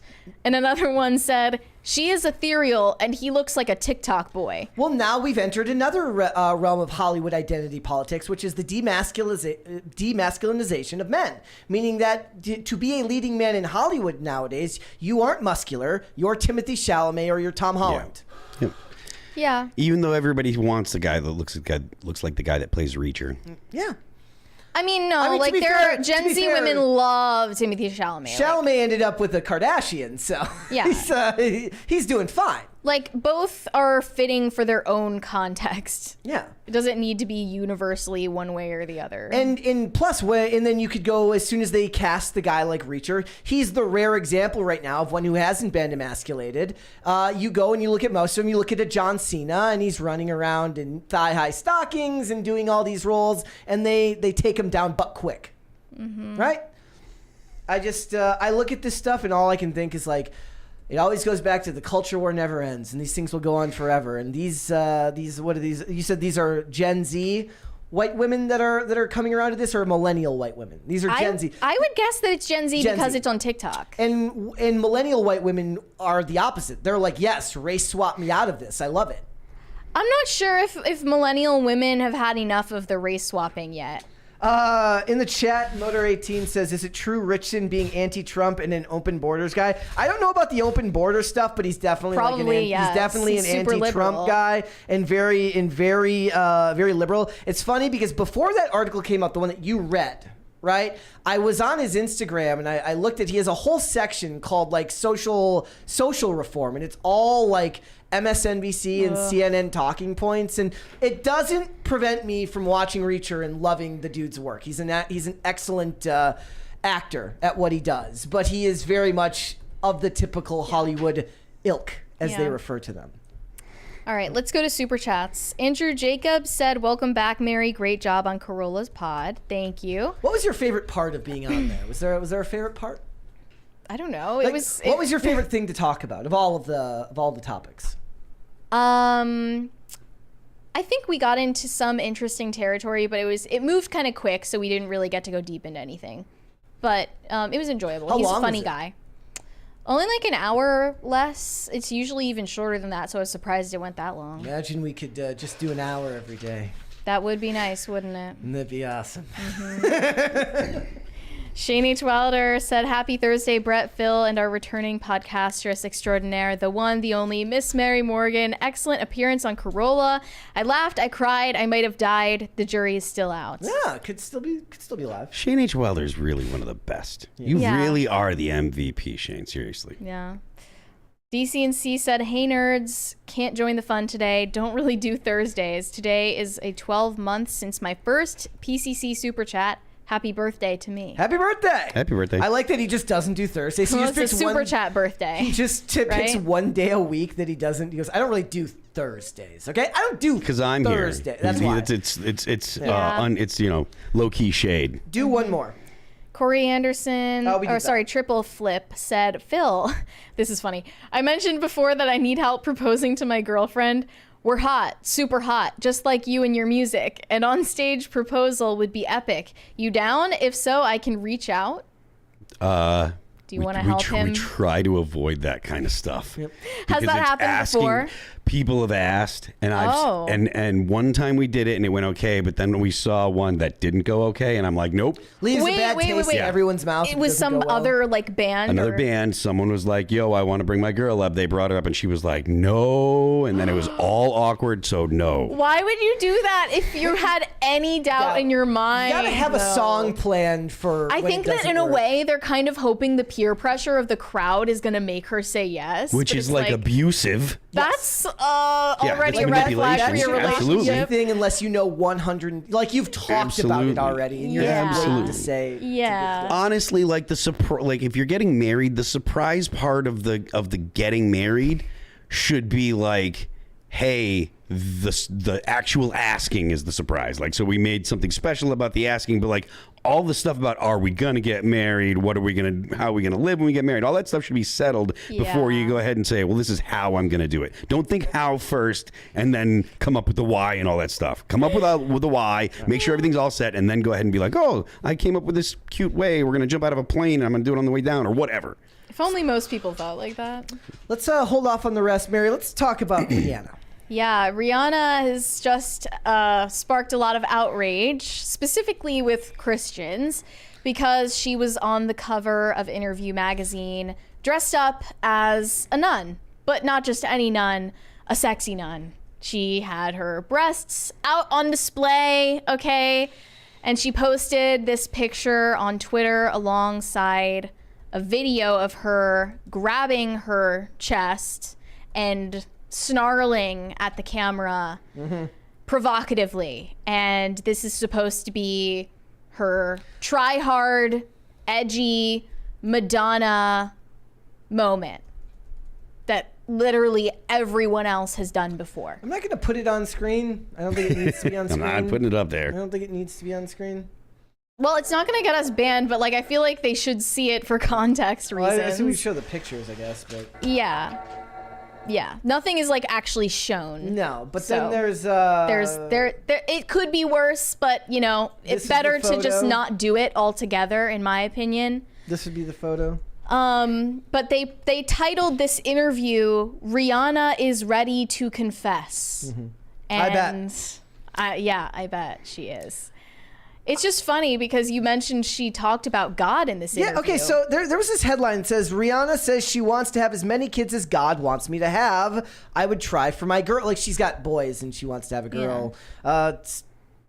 She's like talking about how many kids she wants to have, and she references God and says, I don't will know just have as many kids as God wants me to have. But it's like, I don't know what religion she subscribes to.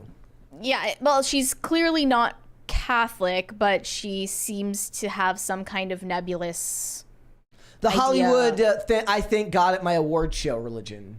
Yeah, there is like, a thanking God at my award show acceptance speech Which is religion weird. in You should take all the Hollywood. credit then. If you don't ask for his help, for God's help the rest of the year, why give credit then? Just take credit for yourself. Be like, Remember I when wanna like Justin Bieber said, "I want to thank God and Jesus."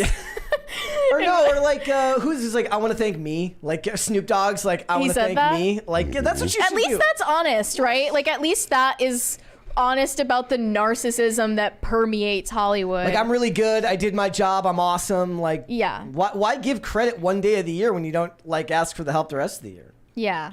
I just don't even know what to say anymore, because we've seen countless examples of this where celebrities go out of their way, not just to disrespect religion, but specifically to disrespect Christianity, and more specifically Catholicism in particular. Like, they love specifically sexualizing nuns, and you would think that for people who virtue signal constantly about how women are unfairly objectified, the one group of women that you would discount from that and you wouldn't try to objectify and sexualize against their will is probably the group of women who have dedicated their entire lives to modesty and purity and prayer, right? Like, that group of women specifically has said to the world, I don't want to be viewed as sexual. Also, there was an interesting point brought up where Lauren Chen said, try this in a hijab, I dare you.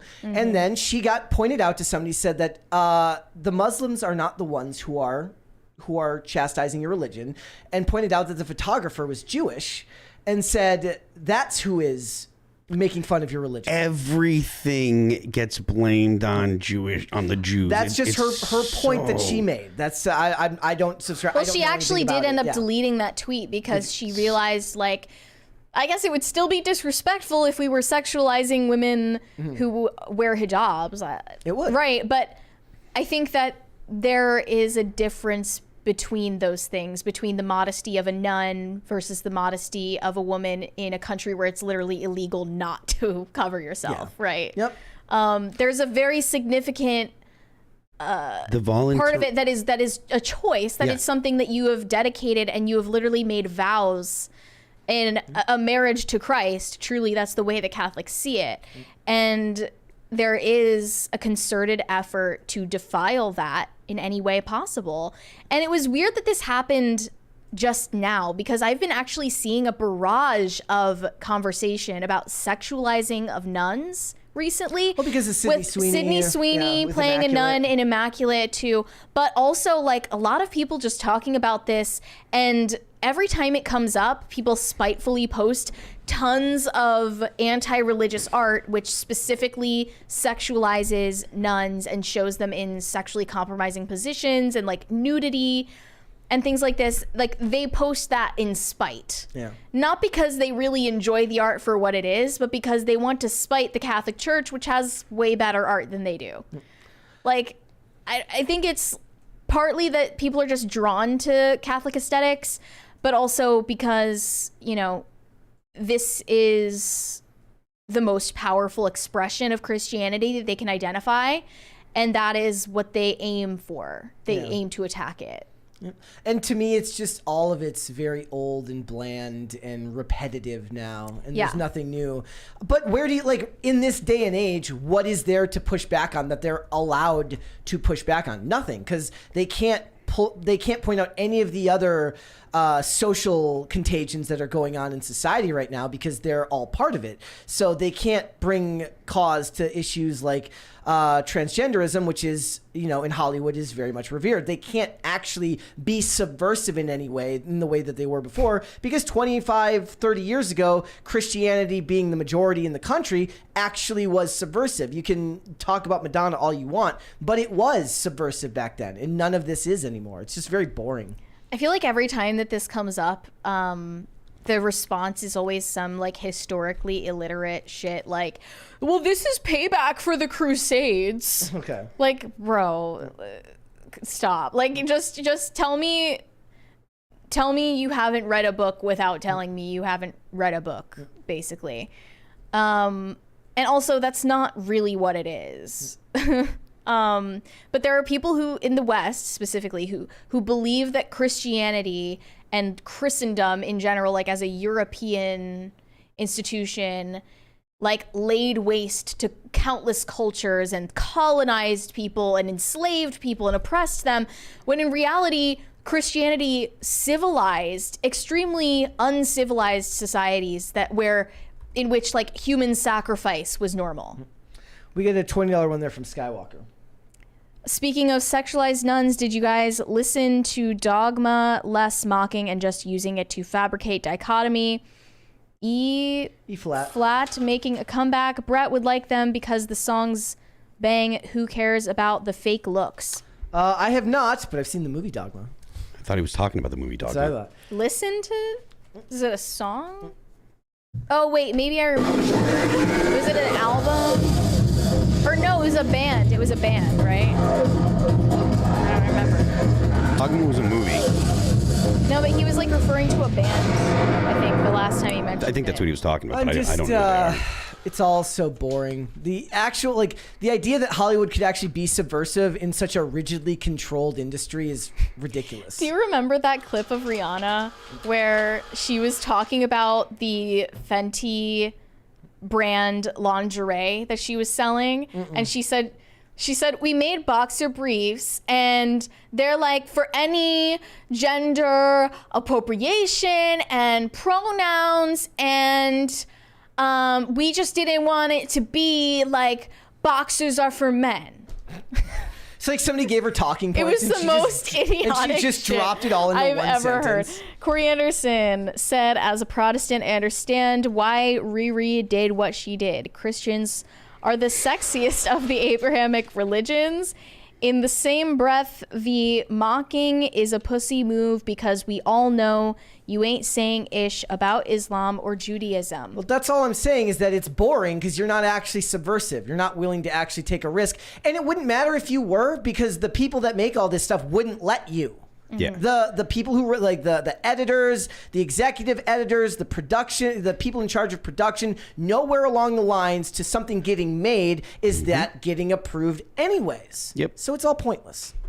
I think that a lot of the time, like, Christians bring up, like, do this in a hijab, I dare you type of points where they say, like, why do we as Christians allow ourselves to be mocked in the culture this way? And, because like, civilized why do we people allow blasphemy? But it's like, are you implying that we should commit retaliatory terrorist acts against celebrities who make fun of our religion? Because the option is what happened to Solomon Rushdie. He got stabbed in the eye. Like, that's not because of a fatwa. Do you want your that's not religion? in line with Christian beliefs at all. And then people are just like, well,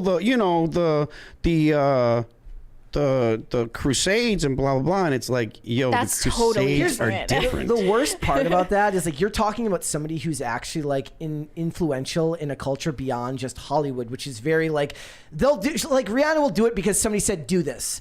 But if somebody said don't do it, she would also have no problem not doing it all. She's completely malleable, right? It's not like she has some great need to speak on this topic and say, this means a lot to me. That's very, very different. Like, the fact that it's lazy is worse than the fact that it's problematic. Like, well, the answer to people that say, why don't Christians do this, is because of the Reformation, and like because of the fact that it's, you know, its history in Europe is different than Islam's history in the Middle East. That's just the way that it is, you know?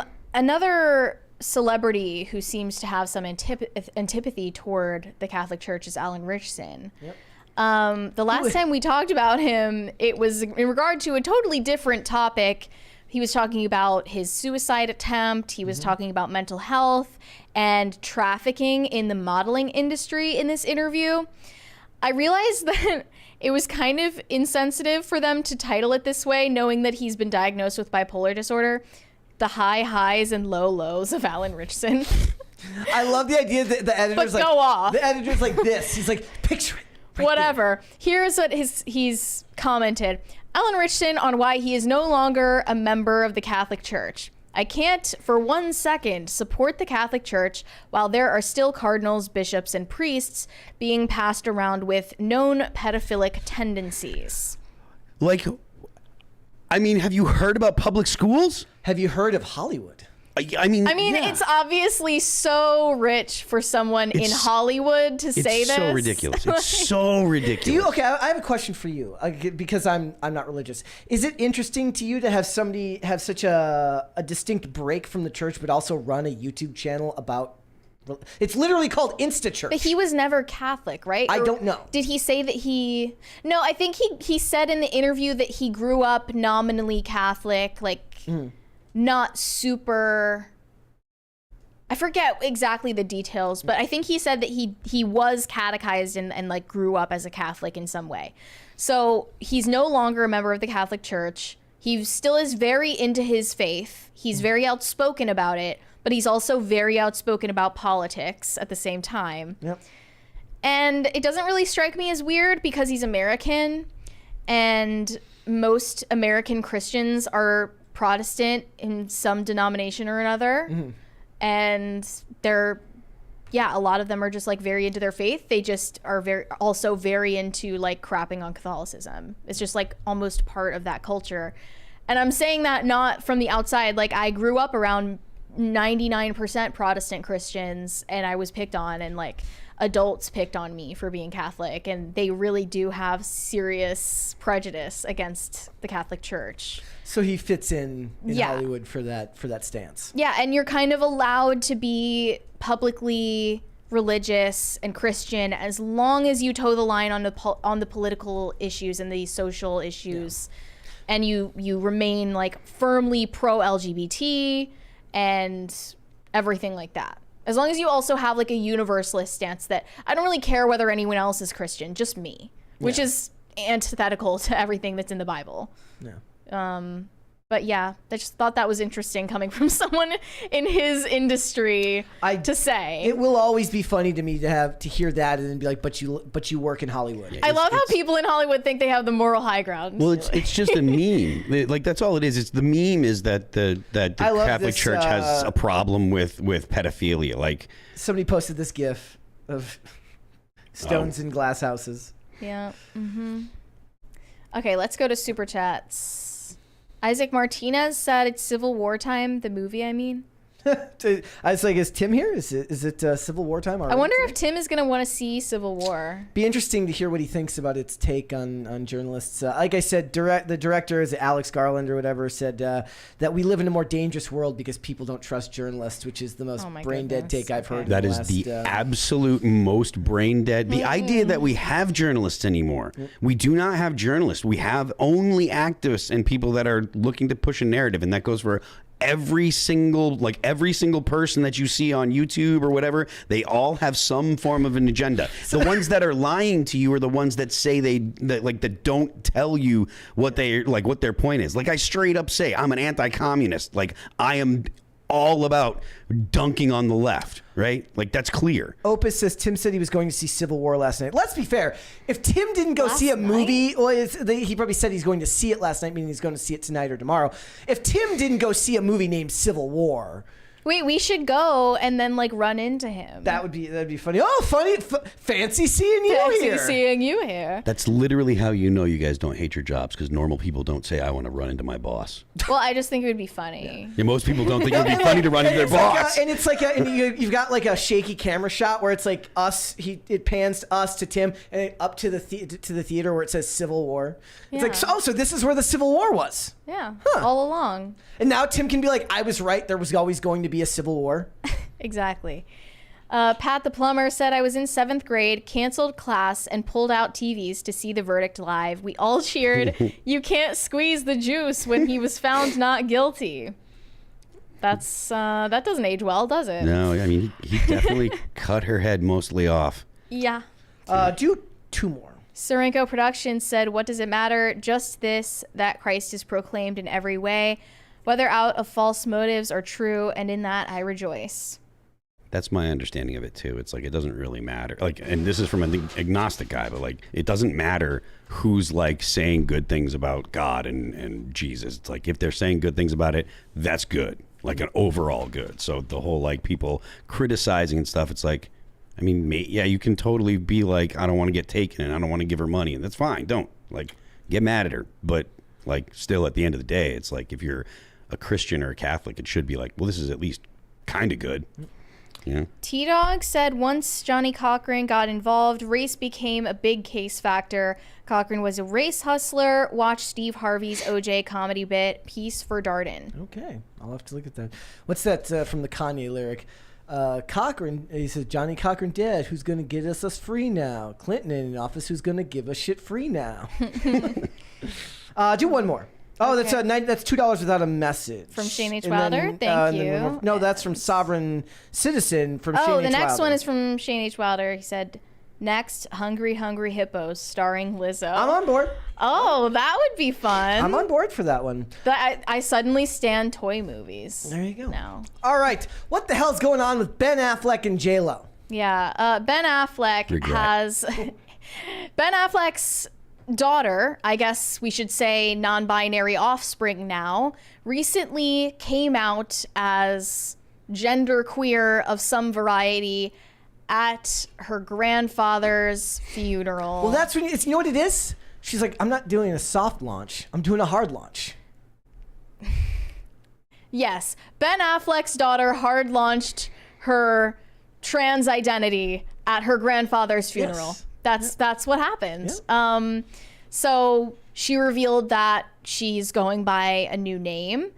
So her former name is Serafina Rose, but now she goes by the name Finn, and presumably new pronouns as well. Finn introduced themselves by their new name before reading a Bible verse to the congregation at Christ Church United Methodist in Charleston, West Virginia on Saturday. Finn has been pictured with new short cropped hair. I mean, that's an understatement. It's a buzz cut. In February this year, but the funeral was the first time that the actor's kid introduced themselves in public with a new name. And this funeral was streamed on Facebook, which is obviously why the media knows. And I'm sure that she knows that the media knows and that this is going to make headlines. There's a $20 super chat here from... Tophone Man. Yep. Civil War Movie Fund. Also, hey Mary, looking good as always. Thanks. Well, I mean, we already have tickets to Civil War, I have to be honest, and we're just not sure if we're going to go. I'm so surprised at this development. I really would expect you guys to be like, yeah, let's go see it. I don't care. That's okay. I never cared. I mean, from the very beginning, Unless I never cared about this movie. unless you guys riot if we don't review. Even if you riot, I mean, you can riot, like, have fun with that. What I would have liked is if it was just a disaster movie, like there's explosions in the trailer of anything. I don't want a story. I don't want to talk about how great journalists are. I don't want to talk about the cultural divide between California and Texas and the rest of the country. I just want to watch monuments blow up. That's what I want. Mm-hmm. Well, they have plenty of that. I want to see it, but I don't want to see it enough to go anywhere to see it. So when it comes out on streaming, by the way, this girl is Jennifer Garner's daughter with Ben Affleck. This girl is not related to J-Lo, but J-Lo is her stepmother, and presumably very supportive of this because J-Lo's own biological daughter also has adopted a transgender identity. Shocking. As well. 2-in-1 family. The odds are like 1,000,000,000 to 1. Ben Affleck's 15-year-old daughter just changed her name and is now identifying as trans. J-Lo's daughter also recently came out as non-binary. 2-in-1 family. What are the chances? Also, having an LGBTQ kid is trendy in Hollywood. It's like having the latest designer bag. Actually, this is Amir King said this because remember, Charlize Theron also has 2 trans children. There was also the lady who worked for Disney for the Reimagine Tomorrow who talked about having 2 kids, one that was non-binary and one that was trans. But yeah. Well, this also came up when Robbie Starbuck talked about living in the same neighborhood as Megan Fox.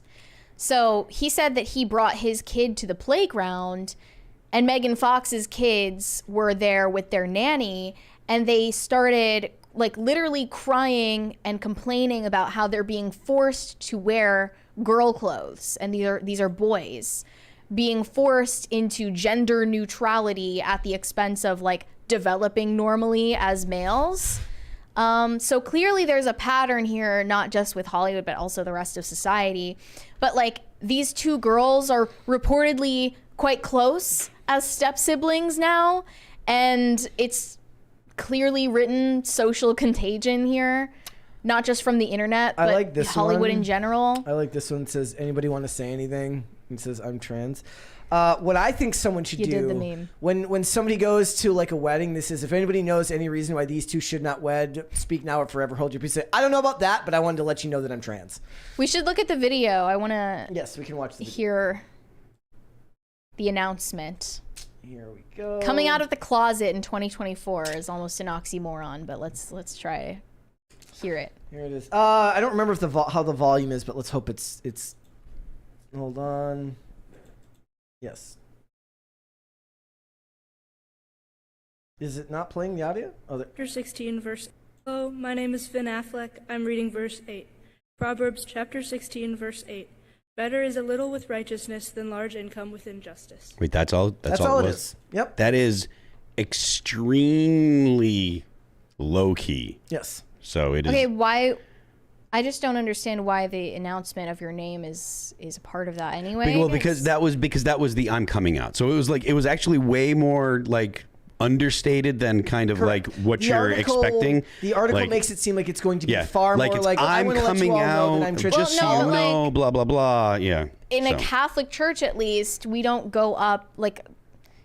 I didn't say that it was in good. Say our name. I didn't say that it was in good taste. I didn't say that she was right. What I'm saying is that it was significantly understated. Well, I'm just wondering if this is something normal in a Methodist church. That you announce yourself before you read from scripture. I think that it was because she wanted to be like, hey, I'm changing, who I am. All in the family, like all the families are here now. It's my opportunity to say that I'm Finn now. Everybody hears it. Get it out of the way. It probably is in bad taste. Shouldn't have done it, but it is different to what the headlines imply. The headline implies, she goes up there and says, hey, I'm just here. I need to let you all know that I'm no longer blah, blah, blah. I'm coming out as blah, blah, blah. And that's one thing. And that is obviously the idea that they wanted you to have because they wanted you to click it. But the actual thing is way more understated. And it's like, all right, okay, that's way less of an issue the way she did it than it kind of comes than the way it sounds when you just read the headline. But like you couldn't have waited, of course, until the reception. You couldn't have like put that in the family group chat or anything 100% like that. don't disagree. 100% don't disagree with you at all. But the point of it was, like the fact that I mean, it was like this meme: get in there and make it about you. Yes, 100%. Like. It really is a cry for attention. And I honestly, that makes sense if you try to like armchair with what their family must be like. Yeah. I mean, it's crazy that your parents, I guess now, are J-Lo and Ben Affleck. Like J-Lo is the biggest attention 304 in existence. She just made like a 3-part movie series about her remarriage. The most narcissistic movie made in Hollywood history. She's incredibly narcissistic. And yeah, like growing up in a famous family like that can't be good for a kid's development or like their own identity. And you're like having paparazzi follow you around. You're not known for anything except for who you're related to. You have to find yourself. You have to find what you're good at. And those teen years are not easy. And right now, this just happens to be the social contagion that's popular while you're going through those formative years. When maybe 15 years ago, they would have like had an eating disorder. Or done and I'm drugs. not saying that's good. I'm not saying those things are like good things that should be celebrated or encouraged in any way. But at least in those situations, if the social contagion were something like, drugs, alcohol, or an eating disorder or something like that, it's reversible. Yeah. But when you go down this path as an underage child into trans identity, you get medicalized and put on irreversible treatments and sometimes mutilated surgically. So like, it's way higher risk, and now your parents get valorized in the media, which they love because they're celebrities and they're narcissists. They get valorized for supporting you in your journey, and it's this toxic symbiotic relationship that develops there. Seems like it would definitely appeal to someone like Jennifer Lopez, that's for sure. But it's really sad. Yep. It's really sad to see girls intentionally anathematizing their femininity like this. And it's even more prevalent in Hollywood just because, like you said, the parents they benefit greatly from endorsing. If 100%. I were, Ben Affleck or J-Lo, and my teenage daughter is trying her best to completely erase her femininity, go by a different name, go by different pronouns and everything like that, and regrettably some things that are even further down the line than that, I would sit them down and I would be like, here, let's watch this interview of Elliot Page. And I would be like, so how does that sound to you, like, in 20 years? Do you want to be like this? Do you want to look like this? Do you want to sound like this? Like, that's really the risk that they're taking. Yeah. Because we can look at Elliot Page and see this deeply unhappy, deeply uncomfortable and insecure person. That's aside from the surface level. Like, we could see in that interview, it wasn't just that this person looks unattractive. That's like barely scratching the surface. They look unhealthy. Elliot Page could barely make eye contact with the person in front of her. It was deeply saddening to see that, because even though you're saying to the world, like, I finally love myself, you're clearly deep in the trenches of self-hatred. We need like one celebrity to come out that looks like a woman that looks like an Elliot Page. Just like, nope, I'm a tomboy. I think just we embrace the tomboy. might need a celebrity to detransition. It won't matter because the media won't talk about it. It's kind of like, what was it? Is it Amazon? No, it's Disney that will support you and pay for your transition, but they will not pay for detransition. That's insane. Yeah. Yes. Yeah, a lot of like the detransitioning community said, like, we don't get proper medical care for getting off of these drugs or reversing any of these surgeries, because now you're not a cash flow for big pharma anymore. And that's the long and the short of it, right? Is that it all comes back to the medicalization and the money that's made through the pharmaceutical industry. I think that that's where the motivation to promote a lot of it comes from, or a lot of it comes from the motivation to promote this stuff in conjunction with the ideologues. So the ideologues are the ones that have come up with the theory that believe this stuff. They're the ones that believe that you have a gender spirit and that it's your sex soul, which is exactly what they're talking about when they describe it. But and you have to change your body to match your sex soul because they're crazy, weird pagans or whatever. Those people really believe it. But the people that are funding it are the people that have interest in it. So pharmaceutical companies and stuff like that, they're the ones that will lobby for, or they will help lobby for these kind of treatments or these kind of procedures. So that way they can say, oh, well, that way they have a built-in clientele. Yeah. When this happened, you mentioned an eating disorder or drugs. They medicalize that as well too, meaning long-term maintenance care programs for drugs that keep you going back to a pharmaceutical company every month, right? So you get hooked on heroin and then you go to rehab and you get clean, but they wean you off with Suboxone and they keep you on the Suboxone indefinitely, which keeps you going back to a doctor monthly, sometimes weekly, to continue to get your doses. Some places you'll have to go every day to get your dose, right? And then you can earn your way to a weekly dosage and then to a monthly dosage. But either way, you're going back, you're using copay, you're using money to fund this. I understand, but there are degrees to these things, and like, it's much, much worse for people who have gone down the transition pipeline. I'm just saying, I'm just drawing a connection to the Hollywood. It's so much more extreme. Yeah. And like, I think I read... I think there's more drug addicts than there are people transitioning right now. The extremity of the injustice being done to them, I believe, is worse. That's my belief. And also, I think I read that the industry for gender transition procedures and services of gender-affirming care is larger than the film industry now. Like, I think it's evaluated at $200 billion. Yeah, I see it. At this point, and only getting bigger probably.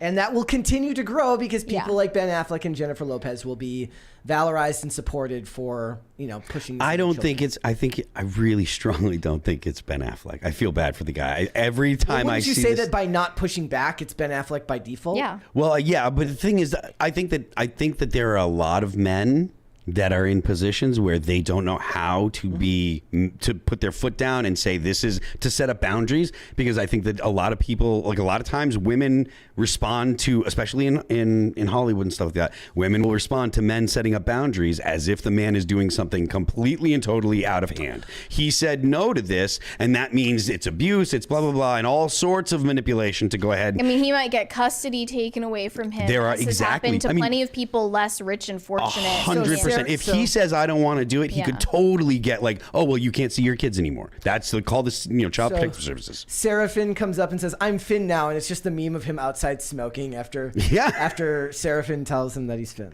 That's it. I mean, and that's honestly, like, you see all kinds of pictures and videos of him like walking around with J-Lo and stuff, and he's just constantly like, you can see he's just like F. Like, it's just like his shoulders are just like he's like F constantly. He's just letting it all wash over him, like he doesn't even care anymore. Well, he's just like he's like it is. Duncan is the only thing keeping him alive. Right. Anymore. It's like there's no point in fighting because he's in a position where if he and by fighting I mean pushing back, because he is not. He's in a position where he is completely doomed if he tries anything. Like, I don't know what their personal lives are like, but if any of the women in his life want. And he says, I don't want this for my kid. And they're like, well, guess what? It's happening. And then he's like, well, I don't want it. The government will side 100% with the mother. And particularly and when the it media. and the media. Yeah, he's doomed. Like, He has no recourse. He is doomed. So. All right, let's go super chats. Snorum, I don't know how to say that, said the Monopoly man never had a monocle. Yes, but will he have a monocle in the movie? And then she'll say, I thought you had a monocle. Like, no, I never had a monocle. It'll be very cutesy, an inside joke, and everybody will groan. Everyone's gonna cackle. I hate when people laugh at the movie theater. I hate it. It just makes me hate Does it give you the ick, Mary? It gives me the ick. A whole theater No, of but ick? it genuinely like makes me more misanthropic When to people hear people laugh? No, when they laugh at things that aren't funny. Okay, like at Marvel jokes. I could say, okay, so when we went to see Ghostbusters, I could literally see Mary getting angrier as people laughed at Kumail Nanjiani's jokes. Yeah. She was getting angrier as people laughed at his jokes. When I heard people laughing at jokes in Thor Love and Thunder, it made me hate humanity. I had to I turned that off like within the first 30 minutes. I ended the poll, ladies and gentlemen. I asked, can men get the ick? And 74% of you say yes. Well, tell us what your icks are then. I want to know. Gentlemen, what are your icks? Tell us. Shane H. Wilder said Monopoly will be made by Lionsgate. Okay. All right. I didn't know that. Bucky Ducky said, Mary, why are you such an animal hater? Because you were talking when... Because I don't think it's sanitary to sleep in a bed with your dog. If you wash the dog. And you better do it every day. And every time that you take them out. How about that? White Blackfield said, asked him how many super chats to get Brett to WrestleMania. Yes, I totally want to. I want to go cover it for PCC next year. There's a great meme because of all things, the Undertaker, the guy who plays the Undertaker is a guy named Mark Calloway, and the Undertaker is this mystical like character where he's basically like he's the devil, but he's also... You have to explain who the Undertaker is, do you think? You kind of do. Like, I don't know if you don't know wrestling. So I don't know the character, despite the fact that he's a pro wrestler, is like supernatural. He would just appear in the ring. But now the Undertaker has like a podcast. Except for when he was a biker for the American Badass Undertaker is a different version of that. Yeah. But now the guy who was the Undertaker, Mark Calloway, has a podcast. So somebody did this great meme where it's like, I returned at WrestleMania 40 and this happened, and it's a screenshot from him returning, and it's got the arrow pointing at him with like the Undertaker doing his podcast pointing like this, and it's just so weird to see this guy who once played this just absolutely like mystical character is now just Mark Calloway the podcaster. He's just a guy. He literally plays a character called the Dead Man. He's like Dead the Man unknown. Inc. Yeah, he's Dead Man Inc. And now he's just Mark Calloway, the guy who podcasts. It's awesome. Corey Anderson said, Phil will tour with Megadeth or Slayer. I don't know if that's a question or I don't know if that's a question either, but I love Megadeth and I love Slayer, so I would love to tour with either of them. And listen, if you're into metal, you should check out Kerry King's new stuff. He's got a band together, like it's not Slayer, but it sounds a whole lot like Slayer because it's Kerry King, and Kerry writes a lot of Slayer stuff. But it's really good. You should definitely check it out. It's worth your time if you're into Slayer and metal. What does it say? Fat Cyborg says Kane is a governor. Yes, Glenn Jacobs is a governor. Yes, of, Tennessee. Pat the plumber said, is he the governor or is he mayor? He's the mayor of a town. Yeah, I think it's a town in Tennessee. Yeah. Pat the plumber said, gotta love Brett. Episode 1 was mid. I'll watch 2 tonight. When I say I have to hate to me, if I get through episode 1, that's a pretty good indicator that it's, as much as I disliked it, it could have been way worse. Because most of the time, Mary can attest, I'll just turn it off. Like a lot of times I'll just stop watching and say like I tried to watch it, I couldn't watch it. Yeah. I've come back and said like I'm gonna try and watch this, and then I come back, I'm like I made it through like 10 minutes. I couldn't do it. Sorry. Oh, by the way, I will not be watching Velma. Glenn Jacobs is the mayor of Knox County. Yeah. That's yes. It's not Knoxville. It's just Knox County. Okay. So I don't know. I mean, it could be the mayor's. I don't think it's Knoxville. I think he might be. Maybe the mayor there is a whole county. So what covers? I don't know. Knox County, not the city of Knoxville proper. Says Anders Johnson. The Rumbling said Fallout, the first 3 episodes, does a pretty good job on feeling like the games. I don't like the Maximus character. His motives make no sense. And a lot of people will look. People were upset because the guy who made this show, Jonathan Nolan, said he didn't play the games. Of course, it's Christopher Nolan's brother. They're old. They're not playing Fallout. And he said he's just going to make this TV show, and he couldn't make it just for the gamers. And if it's got at least a little bit of it like the games for episodes 1 through 3, then I guess that's a win. Corey Anderson said Lizzo has gross memories. Yes, she does. You can say that again, but don't. Shane H. Wilder said, damn it, Mary, I was just about to make the skankle joke. You beat me to it. Great minds. In the chat, somebody says, I need to watch Velma. No, I don't. You can't make me. Is it out right now? No, it comes out at the end of this month. I think it comes out at the same time as Knuckles, and I will watch it. Nobody's watching season 2 of Velma. I like the only reason to do it would be for content, and I don't like. I want content. I don't like giving myself a stroke for content. Well, too bad. It's your job. It is not my job to hate watch things. Yes, it is. I have to hate talk about We've things. Literally done that. Yeah, we have literally done that. I can opt out. Velma gives me the ick. Thank you. We'll convince you. Corey Anderson said there is someone in the chat named Rita Sheckelstein, and I find that extremely hilarious. This is the type of comedy we need. I do see Sheckelstein in the comments all the time. Well, it made Phil laugh, so there you go. Brewmaster Monk said white men and non-white women are probably the largest movie consumers, so it makes sense from Hollywood's perspective to star those demographics. Do white women really statistically not watch movies as much as everyone else? I have no idea. Do you know?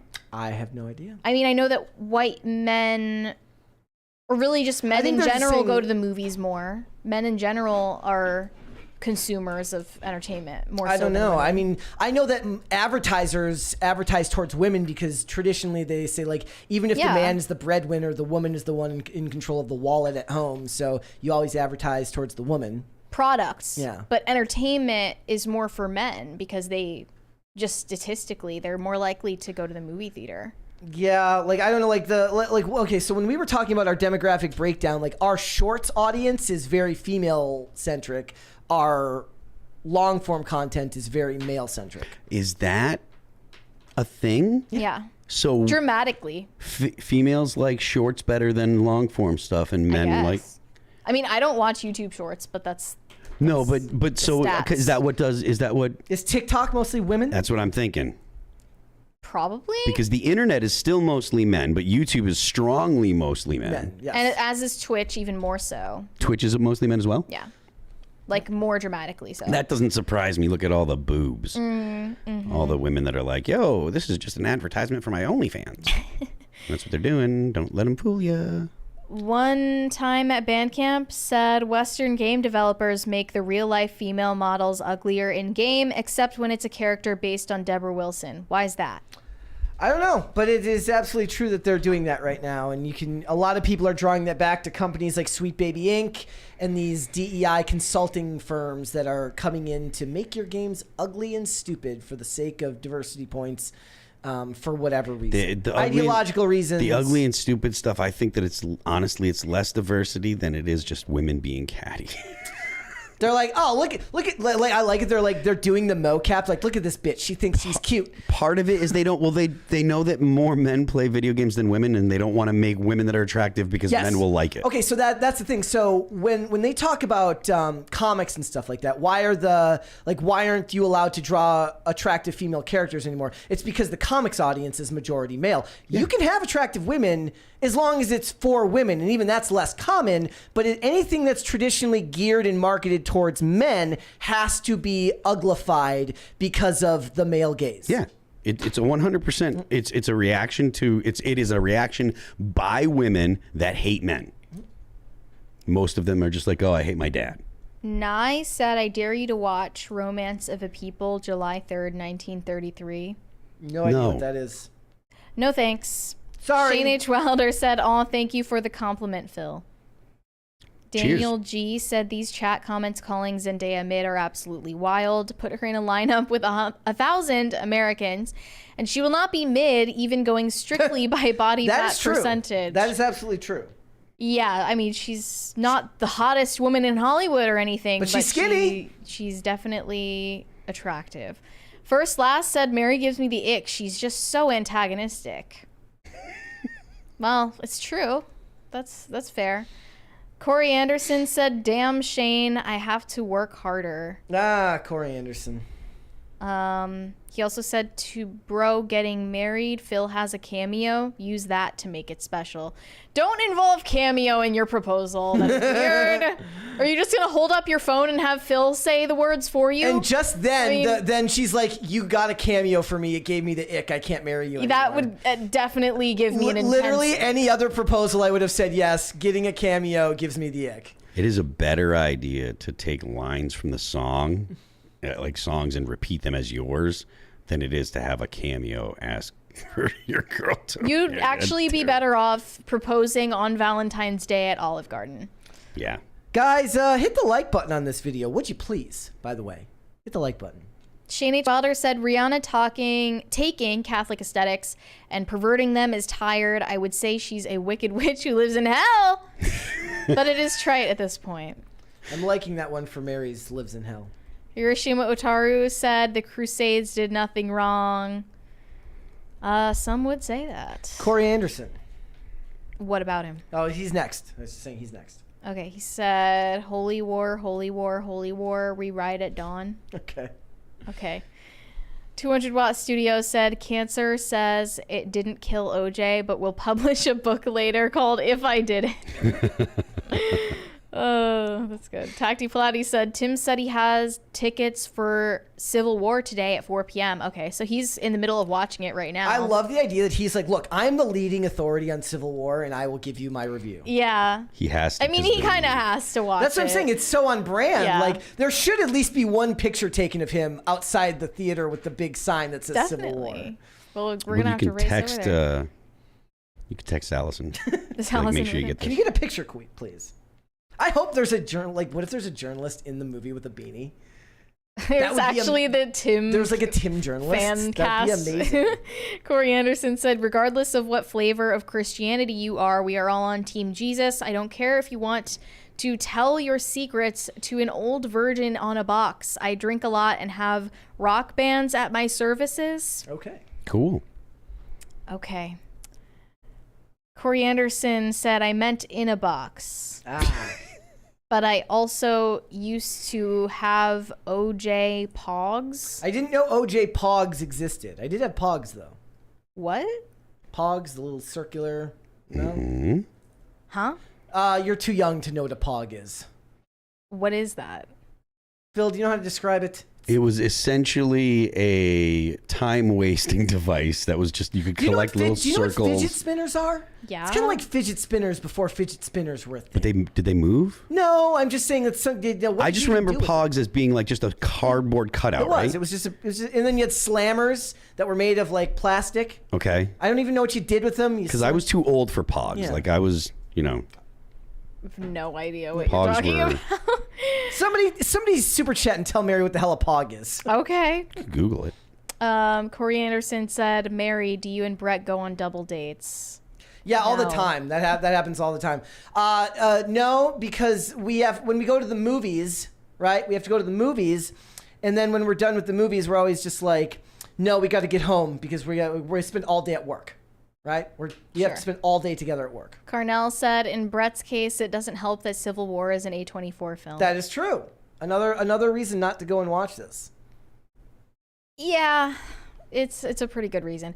I can't deny that. Rhaegar Targaryen said, does chat call him Commander Phil because they think he's a long-lost brother to Duck Dynasty? No, it's because my name on Twitter used to be Commander Phil Labonte before it's Phil Labonte Talent Terrorist. And both of them are making fun of other personalities on the internet. So I like Talent Terrorist better. Talent Terrorist is a better story than the Commander one. Mm-hmm. First Last said the social contagion is saying things like grapes, SA, CP, unalived, etc. Use words, stop promoting the war on language. Okay, we're on a YouTube channel that we don't own. So that's why we say things in order to avoid getting flagged, because the ad revenue on this channel needs to stay intact for us to have jobs. Hope that's a good explanation. Dave Collins said, good episode of PCC today. Brett and Mary, I always enjoy it when Phil is the guest host. Cheers. Thank you. Daniel G said, I voted no, but in hindsight, Jerry Seinfeld made a fortune getting the ick from supermodels. That's actually so true. High Vulture 75 said, good job on Carolla's show, Mary. Been a fan of the Ace Man since his Loveline days on KROQ. Did you try any local cuisine on your trip? Don't tell me you still live Moss when traveling to new places. I went to a place called Fat Burger, and I had a Fat Burger. And I also went to a Mediterranean restaurant. Have you been to In-N-Outs? Yeah. It's nothing all that special, to be honest. It's just a burger at the end of the day. Burgers are very good. Yeah. Bucky Ducky said, Brett, I keep seeing clips of House, the show, on my shorts feed. It seems like it might be a fun watch. What's your list of the best episodes? The best, okay, so first of all, yeah, the show is perfect for shorts because there's so many scenes where he just says really rude and cutting things that are perfect for like 1 minute clips. The best episodes that I would suggest you watch aren't gonna work because they require you to have like seen a lot of the episodes and understand the characters. Episodes like House's Head and Wilson's Heart, which are 2-part episodes. All the season finales, seasons 1 through 5, are really, really good. But in general, I think all of them, except for the Tritter storyline in season 3, are very good. But I would say start from the very beginning. It's really fun to watch how the show evolves and becomes what it is. So go and check it out. It's on like a bunch of different. So it used to just be on Amazon Prime, and now it's on like multiple. It's on like Peacock and Hulu and Amazon Prime, so you can watch it on a bunch of different streaming services. I really want someone to edit together a video of Selena Gomez saying that she has lupus and then House saying it's not lupus. The best is the episode where he finally gets his case of lupus. It's actually lupus. It's Christmas. It's literally the Christmas episode. It's his Christmas gift. You know what? I actually will give you a list of episodes? At least one episode to watch because it's the season 2 premiere of House is actually one of my favorite episodes of television ever, and it's really so there's a couple of them. Season 1 episode, I got the whole list here and I can show you guys. It's not on screen right now. No, I'm just pulling it up here. So season 1 episode 21 is called 3 Stories. I would watch that one, and then I would watch season 2 episode 2 called Autopsy. Those would be good ones to start. Boosted Yogi said, getting mad at people for having a good time at the movies is my ick. That is your ick? This is just proof that men don't understand icks. Because I could change if I wanted to. But look, we all know that Marvel movies aren't funny. If I hear you cackling joyfully at a joke in a Marvel movie, I'm going to look down on you. I do have disdain for you if you're that person. Dreamcast Knight said, people faking godliness, see Matthew 7:13 through 22 about false prophets. Welcome back, Mary. Hi, Brett and Phil. Hi. Matthew Hello. Adams said, how was your time in the USMC, Phil? Short. Barely enough to talk about. Gordon Shumway said, I had a GF that would click her mouth in a restaurant when she ate something she liked. Ick. It was loud and would always get weird looks from people. She said it was an urban thing. It was BS. One of my favorite things is like my dad would come home from work and he'd turn on the news. And what happens when you turn on the news? It's inevitably really bad news. Like Well, you mean he would go, but he means something different. He means, or like some like smacking like that. I think. I'll never forget my dad turning on the news and going, and I'm like, why do you watch it then? You know you're going to be mad. It's going to piss you off. It's not the weather report. It's not the traffic report, which actually affect your everyday. What is knowing all of the bad things going on in Minneapolis doing for you on a daily basis? You work in St. Paul. I still don't think that this is an ick. That's just someone being rude and not having etiquette, right? Like that's a genuine turnoff that like makes sense. Okay. An ick needs to be more cruel, like arbitrary, meaningless, senseless. So like somebody eats with their fork wrong. They don't hold the fork they want the way you think they should hold them. It's like the way, like maybe the tone of voice in which they ordered their food was wrong. What about somebody who like eats their food in a specific order? Like I know people who they eat the fries first, then they eat the burger. Then I'm like that actually. Okay, so if somebody had a problem with that, would that be an ick? Maybe, but usually when women have icks, it's about like masculinity. Okay. But like just the most arbitrary markers of it. Like if a man is like afraid to ask for napkins. I would never care if a woman ate her food in a specific way, but I could see that being an ick for someone. If a man can't like finish a relatively normal sized meal because he's so full. And he pulls out the chair and he goes, oh. He's like, oh, I can't, I need a box. Somebody take this away from me. Why are you so shocked? Why am I so shocked? Yeah. Can't finish a meal? That's insane. Yeah, I think that qualifies as an ick for women. But she also doesn't want you to get fat, so stay thin and finish your meal. You just can't be like eating like a girl, you know? Like you can't be eating like a bird, right? Like That's insane. It's I don't think it's insane. I think it makes sense. I do. I mean, what if a guy gets cold, you know? He can't provide you warmth. This right? is, oh, by the way, that's I guess that's fair because Mary is always complaining that it's I like it too cold in here. So you maybe actually do. Actually, I feel fine now. It's once the show gets going, it's different. Yeah. Okay. Rhaegar Targaryen said, I don't know what a pog is, but I know what a pog is. That's so funny. Yurishima Otaru said, pogs were the cardboard tops of milk bottles. They had different designs. It became a collection game. You would use Slammer to flip stacks to win. Milk cartons, really? I didn't know the milk carton part. I just know, like, yeah, I get the Slammer, and I was like, what am I supposed to do with this thing? It's just. And then Snorum said, pogs are milk bottle lid liners repurposed as thick paper collectible discs with characters on them. Somebody in marketing made a fortune when they're like, we could turn this into a thing.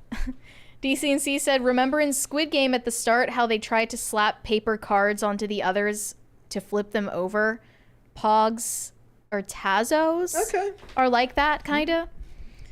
Rhaegar Targaryen said, was that super chatter the Dave Cullen from the Dave Cullen show? It was Dave Collins. It would be cool, though. If so, that guy is based has a great channel discussing pop culture. It would be very cool if Dave Cullen watched this show. Dave Cullen rules. Well, no offense to Dave Collins. Who's also awesome. Who is a much appreciated fan of the show. Shane H. Wilder said, let me see what I can do on the lupus meme. Fingers crossed. I want, like, where she's complaining about lupus. Like, she's, like, really feeling sorry for herself that she has lupus. My favorite storyline is when House has to, like, go off his meds because basically he's in trouble with the law. And now, like, they won't give him new prescriptions, and he has to go to his secret stash. And he goes into his office, and he pulls it out of a book. He's got a book cutout in, Yeah. in Foreman goes, "You stash your drugs in a lupus textbook." Because it's never lupus. All right, guys, before we go, would you hit the like button on this video, please, and subscribe to this channel if you have not done so already. There's one more here from Brewmaster Monk, says, "Baby voice and picky eaters gives me the ick." Thoughts? From women? Maybe. That makes sense. Okay. Yeah. All right, Phil, my friend, thank you. I am Phil That Remains on Twix. I'm Phil That Remains official on Instagram. The band is All That Remains. You can follow us on Apple Music, Spotify, Pandora, Amazon Music, YouTube, you know, the internet. And don't forget, the left lane is for crime. There you go. Driving 65 in the left lane is an ick. I was doing that today. I know you hate me right now. I just lose track of what the speed limit is, and I'm just like, you know, in my own little world. Unbelievable. My new favorite meme is the meme of it's Cher from Clueless when she goes whoops and she's looking behind her. It says the guy transporting the logs in Final Destination. Okay, you guys can send me validation on Instagram at Mary Archived, or you can send me hate on X, that is also Mary Archived. And you can go watch my episode of The Adam Carolla Show from this past weekend. Perfect. Guys, if you want to follow me, Instagram and Twix at Brett Dasovic on both of those platforms. This show is here 5 days a week, Monday through Friday, 3 p.m. Eastern Standard Time. That is noon Pacific. Amazon Music, Apple Podcasts, Pandora, and Spotify if you prefer to listen rather than watch. If you want to follow the show on social media, we are on Twix at popculture_show, Facebook and not TikTok at Pop Culture Crisis, and on Instagram at Pop Culture Crisis Pod. One more from Corey Anderson says, "My ick is dudes that fetishize ladies' underwear." Why are you looking at me? I just looked around for reactions. Nothing? Not gonna get one from me. All right, guys, we will be back with another episode tomorrow. We'll see you then. Bye.